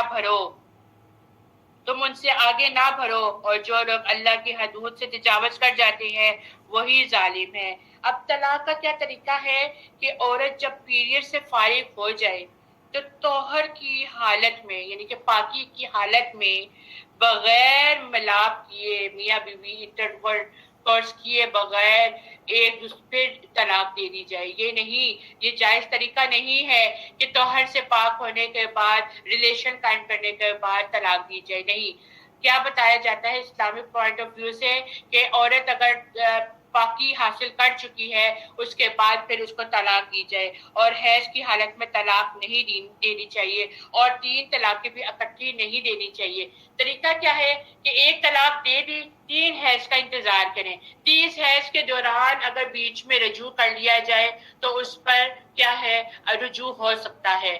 پھر اگر کچھ عرصے بعد پھر طلاق دینے کا پھر نہیں بن رہی، پھر طلاق دینے کی نوبت آ رہی ہے، اگر عورت حیض سے ہے، حیض سے پاکی اختیار کر لے، حیض سے پاکی اختیار کرنے کے بعد پھر اس کو بغیر ریلیشن کے اس کو طلاق دے دی جائے، اور 3 حیض کا پھر عرصہ دیکھا جائے، 3 حیض کے بیچ میں اگر وہ اپنا ایک دوسرے سے رجوع کر لیتے ہیں تو پھر وہ ان کو جائز ہے، لیکن اگر 3 حیض گزر جائیں گے تو یہ 2 طلاقوں کے بعد 3 حیض گزر جانے کے بعد ان کا رجوع نہیں ہو سکتا، پھر وہی ہوگا کہ دوبارہ ان کا نکاح ہوگا، اور دوبارہ نکاح کر کے پھر وہ ایک دوسرے کے ساتھ مل سکیں گے، اور پھر اگر انہوں نے تیسری طلاق دے دی ہے پھر تیسری طلاق دینے کے بعد ایک دوسرے کے لیے وہ پھر نامحرم ہو جاتے ہیں، ایک دوسرے کے لیے پھر وہ حرام ہو جاتے ہیں۔ یہ اللہ تعالیٰ کی حدود ہے، اور اسلامک پوائنٹ آف ویو سے یہی طریقہ بتایا گیا ہے۔ فإن طلقها فلا تحل له من بعد حتى تنكح زوجا غيره، پھر اگر اس کو طلاق دے دے تو اب اس کے لیے حلال نہیں جب تک کہ وہ عورت اس کے سوا دوسرے سے نکاح نہ کر لے۔ پھر اگر وہ بھی طلاق دے دے تو ان دونوں کو مل جول کر رہنے میں کوئی گناہ نہیں ہے، بشرط یہ کہ جان لے اللہ تعالیٰ کی حدود کو اور ان کے قائم رکھ سکے۔ یہ اللہ تعالیٰ کی حدود ہے جنہیں وہ جاننے والوں کے لیے بیان فرما رہا ہے۔ جب تم عورتوں کو طلاق دو اور وہ اپنی عدت ختم کرنے پر آئے تو اب انہیں اچھی طرح بساؤ یا بھلائی کے ساتھ الگ کر دو، اور انہیں تکلیف پہنچانے کے غرض سے اور ظلم و زیادتی کے لیے نہ روکو۔ جو شخص ایسا کرے گا اس نے اپنی جان پر ظلم کیا۔ تم اللہ کے احکام کو ہنسی کھیل نہ بناؤ اور اللہ کا احسان جو تم پر ہے یاد کرو، اور جو کچھ کتاب اور حکمت اس نے نازل فرمائی ہے جس سے تمہیں نصیحت کر رہا ہے اس سے بھی اور اللہ تعالیٰ سے ڈرتے رہا کرو، اور جان رکھو کہ اللہ تعالیٰ ہر چیز کو جانتا ہے۔ اور جب تم اپنی عورتوں کو طلاق دو اور وہ اپنی عدت پوری کر لے تو انہیں ان کی خاوندوں سے نکاح کرنے سے نہ روکو جبکہ وہ آپس میں دستور کے مطابق رضامند ہو۔ یہ نصیحت انہیں کی جاتی ہے جنہیں تم میں سے اللہ تعالیٰ پر اور قیامت کے دن پر یقین اور ایمان ہو۔ اس میں تمہاری بہتری صفائی اور پاکیزگی ہے، اللہ تعالیٰ جانتا ہے وہ اور تم نہیں جانتے۔ اب ایک بات یہ دھیان میں رکھ لیجیے، آج کل بہت زیادہ طلاق دینے کے بعد جب پھر پچھتاوا ہو جاتا ہے تو وہ کہتے ہیں ہم دوبارہ رجوع کرنا چاہتے ہیں، اور اس پر ایک بہت بڑی قباحت کیا ہے کہ وہ حلالہ کا نام دے دیتے ہیں۔ حلالہ حرام ہے، نبی پاک صلی اللہ علیہ وآلہ وسلم کا فرمان ہے حلالہ کرنے والے پہ بھی لعنت ہے اور کروانے والے پہ بھی لعنت ہے۔ کیا ہوتا ہے؟ یعنی کہ آپ دوسرے کے ساتھ کسی اور مرد کے ساتھ ایگریمنٹ کر لیتے ہو، ایگریمنٹ کر کے آپ اس کے ساتھ نکاح کر لیتے ہو اور پھر کیا ہے کہ اس سے طلاق لے لیتے ہو۔ یہ غلط کام ہے۔ یا صحیح طریقہ کیا ہے؟ اگر آپ لوگوں نے طلاق دے دی اور اس کے بعد آپ لوگوں کو پچھتاوا ہے، اب وہ کیا کرے گی؟ عورت کیا کرے گی؟ وہ کسی اور سے شادی کرے گی، اور اللہ کے حکم کے ساتھ اگر وہ اس مرد شوہر کے ساتھ رہ رہی ہے، یا تو قدرتی طور پر وہ شوہر کو موت آ جاتی ہے اللہ کی طرف سے، تبھی موت آ جاتی ہے، یا وہ فوت ہو جاتا ہے، یا پھر کیا ہوتا ہے کہ وہ خود فوت ہو جاتا ہے یا وہ خود اس کو طلاق دے دیتا ہے، تو اس کے بعد وہ اپنی عدت کو پورا کر کے تو اپنے سابقہ خاوند کے پاس آ سکتی ہے۔ لیکن اس طرح پیپر ایگریمنٹ کرنا، حلالہ کروانا سخت گناہ ہے۔ اب آگے بات کی جا رہی ہے ماؤں کی، والوالدات یرضین اولادہن حولین کاملین، اور مائیں اپنی اولاد کو پورے 2 سال دودھ پلائیں۔ یہ حکم اس شخص کے لیے ہے جو دودھ پلانے کی مدت پوری کرنا چاہے۔ اس صورت میں باپ کے ذمہ ہے کہ وہ ان ماؤں کو دستور کے مطابق کھانا اور کپڑا دے۔ کسی جان پر اس کی گنجائش سے بڑھ کر بوجھ نہ ڈالا جائے، اور نہ ماں کو اس کے بچے کی وجہ سے تکلیف دی جائے، اور نہ باپ کو اس کے بچے کی وجہ سے تنگ کیا جائے۔ اور اگر باپ مر جائے تو اس کے وارثوں پر اس کا ذمہ ہے۔ پھر اگر دونوں ماں باپ آپس کی رضامندی اور مشورے سے دودھ چھڑانے کا ارادہ رکھتے ہوں تو ان دونوں پر کچھ گناہ نہیں، اور اگر تم ارادہ کرو کہ اپنی اولاد کو کسی اور سے دودھ پلواؤ تو تم پر اس پر بھی کوئی گناہ نہیں، جبکہ تم اس معاوضے کی ادائیگی کرو جو تم نے دستور کے مطابق دینا تھی، اور اللہ سے ڈرو اور جان لو کہ بے شک اللہ تمہارے ہر عمل پر کڑی نظر رکھتا ہے جو تم کرتے ہو۔ دیکھیں کتنا پیارا طریقہ بتا دیا گیا، اور یہ ممتا بتا دی گئی۔ اللہ سبحانہ و تعالیٰ نے بچے کے اور ماں کے بیچ میں دودھ پلانے کی مدت کا ایک محبت رکھ دی گئی کہ جب بچہ پیدا ہوتا ہے اور جو ماں بچے کو اپنے سینے سے لگاتی ہے تو اس کو ایک لمس محسوس ہوتا ہے، اس کو وہ محبت محسوس ہوتی ہے۔ اور آج کل کے آپ دیکھیں معاشرے میں ہماری جو لڑکیاں ہیں وہ کیوں نہیں دودھ پلاتی؟ کہ ان کے فگرز خراب ہو جائیں گے، لیکن یہ اللہ کی طرف سے ہے، یہ اللہ کا قدرتی نام ہے کہ اللہ تعالیٰ آپ کو نواز رہا ہے۔ اور پھر اگر جب مدت پوری ہو جاتی ہے پھر دونوں میاں بیوی اگر ایک دوسرے کی رضامندی سے چاہیں کہ وہ دودھ چھڑانا چاہتے ہیں تو وہ دودھ چھڑوا دے، یا کوئی ایسا ہوتا ہے کہ وہ کسی اور کے ذریعے دودھ پلوانا چاہتی ہے تو پھر کیا ہے کہ پھر اس گھر والوں کی ذمہ داری ہوتی ہے کہ جو دودھ پلا رہی ہے تو اس کو بھی اس کا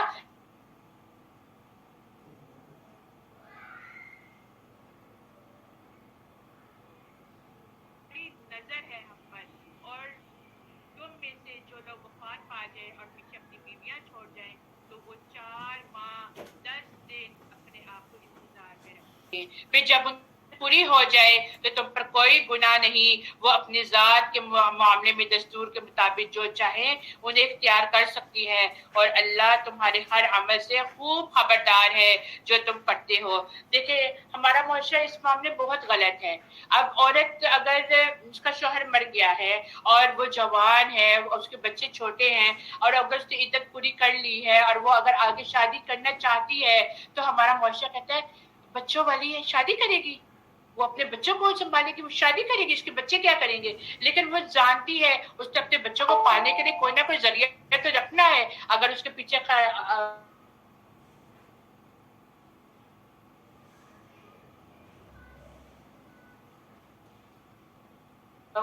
خرچ کرنے والا کوئی نہیں, کر سکتی ہے. جب یہ اختیار دے دیا ہے تو پھر آپ پر میں کون ہوتے ہیں کس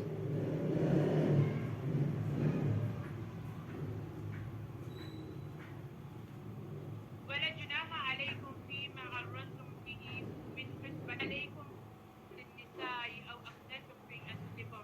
اور اس بات پر بے تم پر کچھ بھی گناہ نہیں کہ تم عورتوں کی عدت کے دوران میں انہیں اشارہ کرائے میں نکاح کا پیغام دو, یا تم اپنا ارادہ اپنے دلوں میں چھپائے رکھو. اللہ چاہتا ہے کہ بے شک تم ان عورتوں کا ذکر ضرور کرو گے, لیکن ان سے نکاح کا خفیہ وعدہ نہ کرو مگر یہی کہ دستور کے مطابق بات ہو, اور نکاح کا پختہ عقد دو اور پختہ ارادہ مت کرو یہاں تک کہ عدت پوری ہو جائے. اور جان لو کہ بے شک اللہ جانتا ہے جو تمہارے دلوں میں ہے. بس تم مجھ سے ڈرو اور جان لو کہ بے شک اللہ بہت بخشنے والا ہے اور نہایت بردبار ہے. عورت عدت میں ہے, عورت کی عدت میں اگر کوئی اس کے شادی کا پیغام دینا چاہتا ہے تو پیغام دے سکتا ہے, لیکن اس کے ساتھ چھپے آپس میں رابطے نہ رکھے.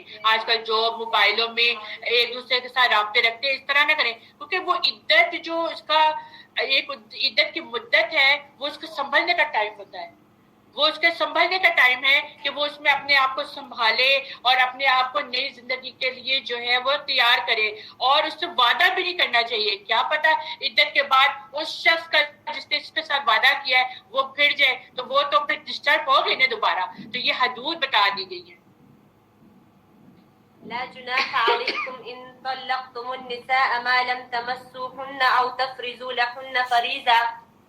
اگر تم عورتوں کو بغیر ہاتھ لگائے اور بغیر مہر مقرر کیے طلاق دے دو تو بھی تم پر کوئی گناہ نہیں ہے. ہاں انہیں کچھ نہ کچھ فائدہ ضرور پہنچاؤ. خوشحال یعنی جو مالدار شخص ہو اپنے اندازے سے اور تنگدست اپنی طاقت کے مطابق دستور کے مطابق اچھا فائدہ دے.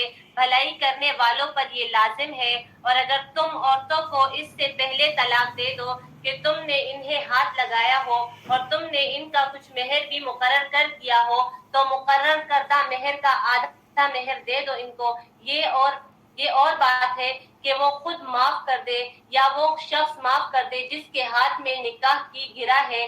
تمہارا معاف کر دینا تقوی سے بہت نزدیک ہے. اور آپس کی فضیلت اور بزرگی کو فراموش نہ کرو, یقیناً اللہ تعالیٰ تمہارے اعمال کو دیکھ رہا ہے. نمازوں کی حفاظت کرو, بالخصوص درمیان والی نماز کی, اور اللہ تعالیٰ کے لیے باادب کھڑے رہا کرو.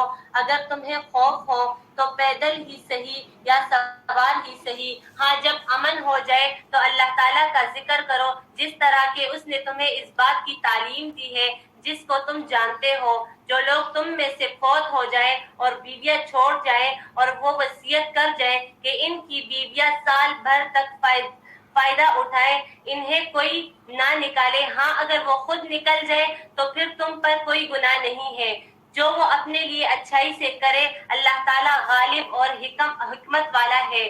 طلاق والیوں کو اچھی طرح فائدہ دینا پرہیزگاروں پر لازم ہے. اللہ تعالیٰ اسی طرح اپنی آیاتیں تم پر ظاہر فرما رہے ہیں تاکہ تم سمجھ جاؤ. کیا تم نے انہیں نہیں دیکھا جو ہزاروں کی تعداد میں تھے اور موت کے ڈر کے مارے اپنے گھروں سے نکل کھڑے ہوئے تھے؟ اللہ تعالیٰ نے انہیں فرمایا مر جاؤ, پھر انہیں زندہ کر دیا. بے شک اللہ تعالیٰ لوگوں پر بڑا فضل کرنے والا ہے, لیکن اکثر لوگ ناشکرے ہیں. خدا کی راہ میں جہاد کرو اور جان لو کہ اللہ تعالیٰ سنتا ہے, جانتا ہے. ایسے بھی کوئی ہے جو اللہ تعالیٰ کو اچھا قرض دے, بس اللہ تعالیٰ اس سے بہت بڑھا چڑھا کر عطا فرمائے گا. اللہ ہی تنگدست اور کشادہ کرنے والا ہے, تم سب اسی کی طرف لوٹائے جاؤ گے. قرضہ حسنہ بہت پیاری آیت ہے. قرضہ حسنہ کیا ہے؟ پہلے ہم اس کو سمجھ لیتے ہیں کہ اللہ کی راہ میں اور جہاد میں مال کو خرچ کرنا، یعنی جان کی طرح مالی قربانی میں بھی خرچ کرنا، رزق کی خوشحالی اور کمی بھی اللہ کے اختیار میں ہے، اور وہ دونوں طریقوں سے تمہاری آزمائش کرتا ہے، کبھی رزق میں کمی کر کے اور کبھی اس میں فراوانی کر کے۔ پھر اللہ کی راہ میں خرچ کرنے سے تو بھی کمی نہیں ہوتی، اللہ تعالیٰ اس میں کئی گنا اضافہ فرما دیتا ہے، کبھی ظاہری طور پر، کبھی معنوی طور پر، کبھی روحانی طور پر اس میں برکت ڈال دیتا ہے، اور آخرت میں تو یقیناً ہی اس میں اضافہ ہے۔ أَلَمْ تَرَ إِلَى الْمَلَإِ مِنْ بَنِي إِسْرَائِيلَ مِنْ بَعْدِ مُوسَىٰ، کیا آپ نے موسیٰ علیہ السلام کے بعد والے بنی اسرائیل کی جماعت کو نہیں دیکھا جبکہ انہوں نے اپنے پیغمبر سے کہا کہ کسی کو ہمارا بادشاہ بنا دیا جائے تاکہ ہم اللہ کی راہ میں جہاد کریں۔ پیغمبر نے کہا ممکن ہے جہاد فرض ہو جانے کے بعد تم جہاد نہ کرو۔ انہوں نے کہا بھلا ہم اللہ کی راہ میں جہاد کیوں نہ کریں گے؟ ہم تو اپنے گھروں سے اجاڑ دیے گئے ہیں اور بچوں سے دور کر دیے گئے ہیں۔ پھر جب ان پر جہاد فرض ہوا تو سوائے تھوڑے سے لوگوں کے سب پھر گئے، اور اللہ تعالیٰ ظالموں کو خوب جانتا ہے۔ اور انہیں ان کے نبی نے فرمایا کہ اللہ تعالیٰ نے طالوت کو تمہارا بادشاہ بنا دیا ہے، تو کہنے لگے بھلا اس کے ہم پر حکومت کیسے ہو سکتی ہے؟ اس سے تو بہت زیادہ حقدار بادشاہت کے ہم ہیں، اس کو تو مالی کشادگی بھی نہیں دی گئی۔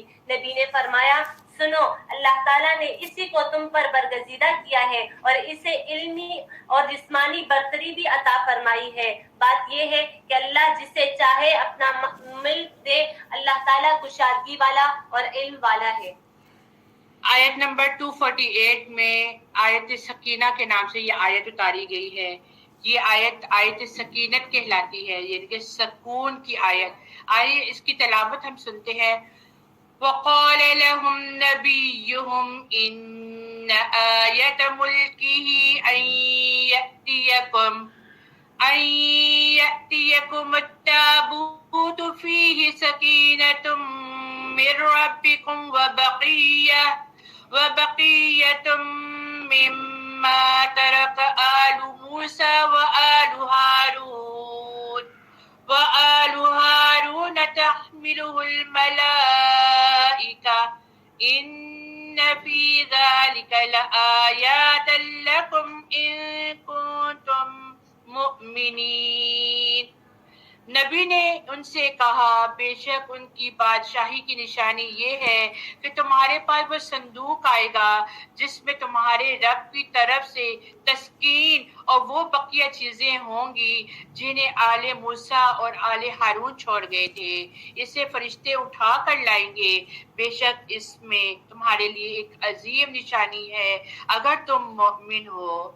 سکینت وہ اطمینان ہوتا ہے جو اللہ سبحانہ و تعالیٰ اپنے بندوں کے سینوں میں ڈال دیتا ہے، سکون عطا کر دیتا ہے نا۔ سکینت انسان کے اندر خوف کو دور کر دیتا ہے، آزمائشوں سے وہ گھبراتا نہیں ہے۔ ابن قیم کہتے ہیں کہ یہ اللہ کی طرف سے عطا کیا گیا رتبوں میں سے ایک رتبہ ہے۔ اللہ تعالیٰ کہتے ہیں کوئی مشکل آتی ہے تو آیت سکینہ پڑھ لیا کرو، اللہ تعالیٰ خود ہی دلوں میں سکون ڈال دیتے ہیں۔ پھر آگے کہا جاتا ہے اور پھر جب طالوت فوجیں لے کر نکلا تو اس نے کہا بے شک اللہ تمہیں ایک نہر کے ذریعے سے آزمائے گا، پر جس نے اس سے سیر ہو کر پانی پیا وہ مجھ میں سے نہیں، اور جس نے اس کا پانی نہ چکھا تو یقیناً وہ میرا ہے۔ ہاں کوئی اپنے ہاتھ سے ایک آدھ چلو بھر لے تو کوئی حرج نہیں۔ پھر ان میں سے تھوڑے لوگوں کے سوا سب نے نہر کا پانی پی لیا۔ پھر جب طالوت نے وہ نہر پار کر لی اور ان لوگوں نے بھی جو اس کے ساتھ ایمان لائے تھے تو انہوں نے آپس میں کہا آج ہم نے جالوت اور اس کی فوجوں کے خلاف لڑنے کی طاقت نہیں۔ وہ لوگ جو اس بات کا یقین رکھتے تھے کہ بے شک وہ اللہ سے ملنے والے ہیں، انہوں نے کہا کئی بار چھوٹی سی جماعت اللہ کے حکم سے بڑی جماعت پر غالب آئی ہے اور اللہ صبر کرنے والوں کے ساتھ ہے۔ اور جب وہ جالوت اور اس کی فوجوں کے مقابلے میں نکلے تو انہوں نے کہا، بہت پیاری دعا ہے یہ، ربنا افرغ علینا صبرا وثبت اقدامنا وانصرنا علی القوم الکافرین. کبھی کسی دشمن کا ڈر ہو تو یہ دعا پڑھ لیا کریں، کیا اے ہمارے رب ہم پر صبر ڈال دے، ہمارے قدم جمائے رکھ اور اس کافر قوم کے مقابلے میں ہماری مدد فرما. بس مومنوں نے اللہ کے حکم سے کافروں کو شکست دی اور داؤد نے جالوت کو قتل کر دیا، اور اللہ نے داؤد کو بادشاہی اور حکمت عطا کی اور جو چاہا اسے سکھا دیا. اور اگر اللہ انسانوں کے ایک گروہ کو دوسرے گروہ کے ذریعے نہ ہٹاتا تو یقیناً ساری زمین کا نظام بگڑ جاتا. لیکن اللہ دنیا والوں پر بڑا فضل کرنے والا ہے. یہ اللہ کی آیتیں ہیں، ہم حق کے ساتھ آپ پر ان کی تلاوت کرتے ہیں اور بے شک آپ رسولوں میں سے ہیں. وآخر دعوانا الحمدللہ رب العالمین. آج کا پارہ نمبر 2 کے جو اہم نکات ہیں، اگر آپ لوگ وہ لکھنا چاہتے ہیں تو وہ آپ لوگ لکھ لیجئے کہ سب سے پہلی بات کیا تھی؟ تحویل قبلہ، کہ تبدیلی ایک امتحان ہے. زندگی میں موسم، جگہ، حالات کی تبدیلی کو خوشی سے قبول کرنا ہے، کچھ بھی ہو جائے. ٹھیک ہے، یہ ہمارے لیے لیسن ہے. پھر دوسرا ہمیں کیا بتا دیا گیا کہ نیکیوں میں سبقت لے کے جانا ہے. مومن کی زندگی کا مرکزی نقطہ کیا ہونا چاہیے کہ اس نے نیکیوں میں آگے بڑھنا ہے، اللہ کی خشیت کو اختیار کرنا ہے. کسی بھی غلط کام کا ارادہ ہو تو اللہ کے ڈر کی وجہ سے اس کو چھوڑ دے. پھر کیا ہے کہ اللہ کا ذکر کرتے رہے صحیح طریقے سے اور کثرت کے ساتھ اللہ کو یاد کرے. آزمائش، کسی بھی امتحان میں امید اور شکر کو نہ چھوڑنا. پھر اللہ سبحانہ و تعالیٰ کیا کہتے ہیں؟ اللہ نے صفا و مروہ بی بی ہاجرہ کے صبر کا صلہ کسی بھی مشکل اور تنہا حالت میں کہہ دیا تو یہ آیت رضیت باللہ ربا کہنا. پھر حلال اور طیب چیز کو کھانا. پھر تقوی کو بطور زیادہ راہ لے کر سفر کرنا اور پرامن رہنا. پھر معاشرے اور روایات کے ساتھ قرآنی تعلیمات کے تصادم کی صورت میں ہمیشہ حق کا ساتھ دینا، حق کی تلقین کی جا رہی ہے. پھر روزہ فرض عبادت ہے جس کے ذریعے تقوی کے حصول کی کوشش کرنا ہے، نیکی کے مختلف موقع اختیار کر کے اپنے آپ کو متقی اور پرہیزگار لوگوں میں شامل کرنا ہے، اللہ اور بندے کے قریب ہونا ہے، اور اس حال میں کہ ہم ہر حال میں صرف اور صرف اللہ سے دعا کریں. ہمارا اصل محور صرف اللہ ہے، اس کے علاوہ کوئی نہیں. پھر ہم نے دنیا کی طلب نہیں کرنی، ہم نے دنیا کے ساتھ آخرت کی بھی طلب کرنی ہے، اور یہ دعا مانگتے رہنا ہے، ربنا آتینا فی الدنیا حسنۃ وفی الآخرۃ حسنۃ وقنا عذاب النار. پھر ہمیں بتایا گیا کہ عقیدے کی اہمیت کیا ہے. شادی بیاہ کے معاملات میں عقیدے پر سمجھوتا نہیں کرنا، کسی شرک کرنے والے سے زندگی کا اہم تعلق قائم نہیں کرنا. پھر قانونی طلاق دیتے ہوئے بھی احسان کا رویہ رکھنا ہے، بھلے طریقے کے ساتھ ایک دوسرے سے جدا ہونا ہے. اور پھر بتا دیا گیا کہ بیوہ کی عدت کیا ہے، 4 ماہ 10 دن عدت گزارنا ہے. اور پھر اگر وہ نکاح کرنا چاہے تو اس فیصلے میں ہمارے بڑوں کو چاہیے کہ وہ رکاوٹ نہ بنے. پھر درست نیت، خوب محنت اور بہت دعا کے ساتھ خدمت دین کے لیے نکلنا ہے اور دین کے لیے کوشش کرنی ہے. اللہ سبحانہ و تعالی ہمیں ان سب پر عمل کرنے کی توفیق عطا فرمائے. دعا کر لیتے ہیں. ربنا تقبل منا انك انت السميع العليم وتب علينا انك انت التواب الرحيم. سبحان ربك رب العزة عما يصفون وسلام على المرسلين والحمد لله رب العالمین. اے اللہ، اے میرے پیارے اللہ، تو رحیم ہے، تو رحمان ہے، تو پورے بادشاہوں کا مالک ہے، تو پورے کائنات کا مالک ہے، تو سب کی دعاؤں کو سننے والا ہے. یا اللہ، یہ جو ہم کوششیں کر رہے ہیں، یا اللہ، یہ ٹوٹی پھوٹی کوششیں ہماری قبول فرمانا یا اللہ، ہم سے قبول فرمانا یا اللہ۔ یہ تیرا دورہ قرآن تیرے نبی پاک صلی اللہ علیہ وسلم کی سنت کو اجاگر کر رہے ہیں یا اللہ، اس کو قبول فرمانا یا اللہ۔ ہمارا آنا، ہمارا بیٹھنا، ہمارا اٹھنا، ہمارا جانا یا اللہ، ایک ایک قدم پر ہمارے لیے نیکیاں لکھ دینا یا اللہ۔ ہمیں دعا کرنے کا طریقہ نہیں آتا یا اللہ، ہماری ان ٹوٹی پھوٹی کوششوں کو قبول کر لینا یا اللہ، تو ہم سے راضی ہو جانا یا اللہ۔ یا اللہ، رمضان آنے والے ہیں یا اللہ، ہمیں ویسی عبادت کرنے والا بنا دے جیسا تو چاہتا ہے یا اللہ۔ اس رمضان میں ہم سے وہ باتیں لے، وہ نیک کام کر جو ہم تیرے قرآن میں پڑھ چکے ہیں کہ فاستبقوا الخیرات یا اللہ، ہمیں توفیق عطا فرما کہ ہم نیکی کے کاموں میں سبقت لے جانے والوں میں سے بن جائیں یا اللہ۔ ہمارا ہر عمل صرف تیری رضا کی خاطر ہو یا اللہ، تو ہم سے قبول فرما لینا یا اللہ۔ ہمیں دنیا اور آخرت کی بھلائیاں عطا فرمانا یا اللہ۔ دنیا میں رہ کر بھی ہم تیری ہی رضا کے کام کرتے رہے اور یا اللہ، آخرت میں تو ہم سے ہماری حساب کتاب کو معاوضہ نہ کرنا یا اللہ۔ تو ہم سے ہمارے حساب کتاب کو مت لینا یا اللہ۔ تو ہمیں ویٹنگ لسٹ پہ کھڑا نہ کرنا یا اللہ، ہم اس قابل نہیں یا اللہ۔ ہم سے درگزر فرمانا یا اللہ۔ ہمارے گناہ کبیرہ، گناہ صغیرہ کو معاف فرما دینا یا اللہ۔ بے روزگاروں کو روزگار عطا فرما دینا یا اللہ۔ جو اس دنیا میں بے روزگار ہیں، جو اس دنیا میں مسکین ہے، جو یتیم ہے یا اللہ، جو تیرے سوا کسی اور سے مانگ نہیں سکتے، جن پہ تم نے سفید پوشی رکھی ہوئی ہے یا اللہ، ہمیں دکھا اور ہم ان کی مدد کر سکیں یا اللہ۔ ہمیں ہمارے ماں باپ کے لیے صدقہ جاریہ بنا دینا اور ہماری اولاد کو ہمارے لیے صدقہ جاریہ بنا دینا یا اللہ۔ ہماری اولاد ہمارے لیے ہاتھ اٹھانے والوں میں سے بن جائے یا اللہ۔ ہماری نسلوں میں عالم کو پیدا کرنا، دین اسلام کے پیکروں کو پیدا کرنا، جو ہماری نسلوں میں دین اسلام کو آگے لے کے چلیں اور اس کے ذریعے ہماری بخشش فرما دینا یا اللہ۔ ہم سے قبول فرما لینا، ہم سے قبول فرما لینا۔ سبحانک اللہم و بحمدک، نشہد ان لا الہ الا انت ونستغفرک ونتوب الیک۔ السلام علیکم ورحمۃ اللہ وبرکاتہ۔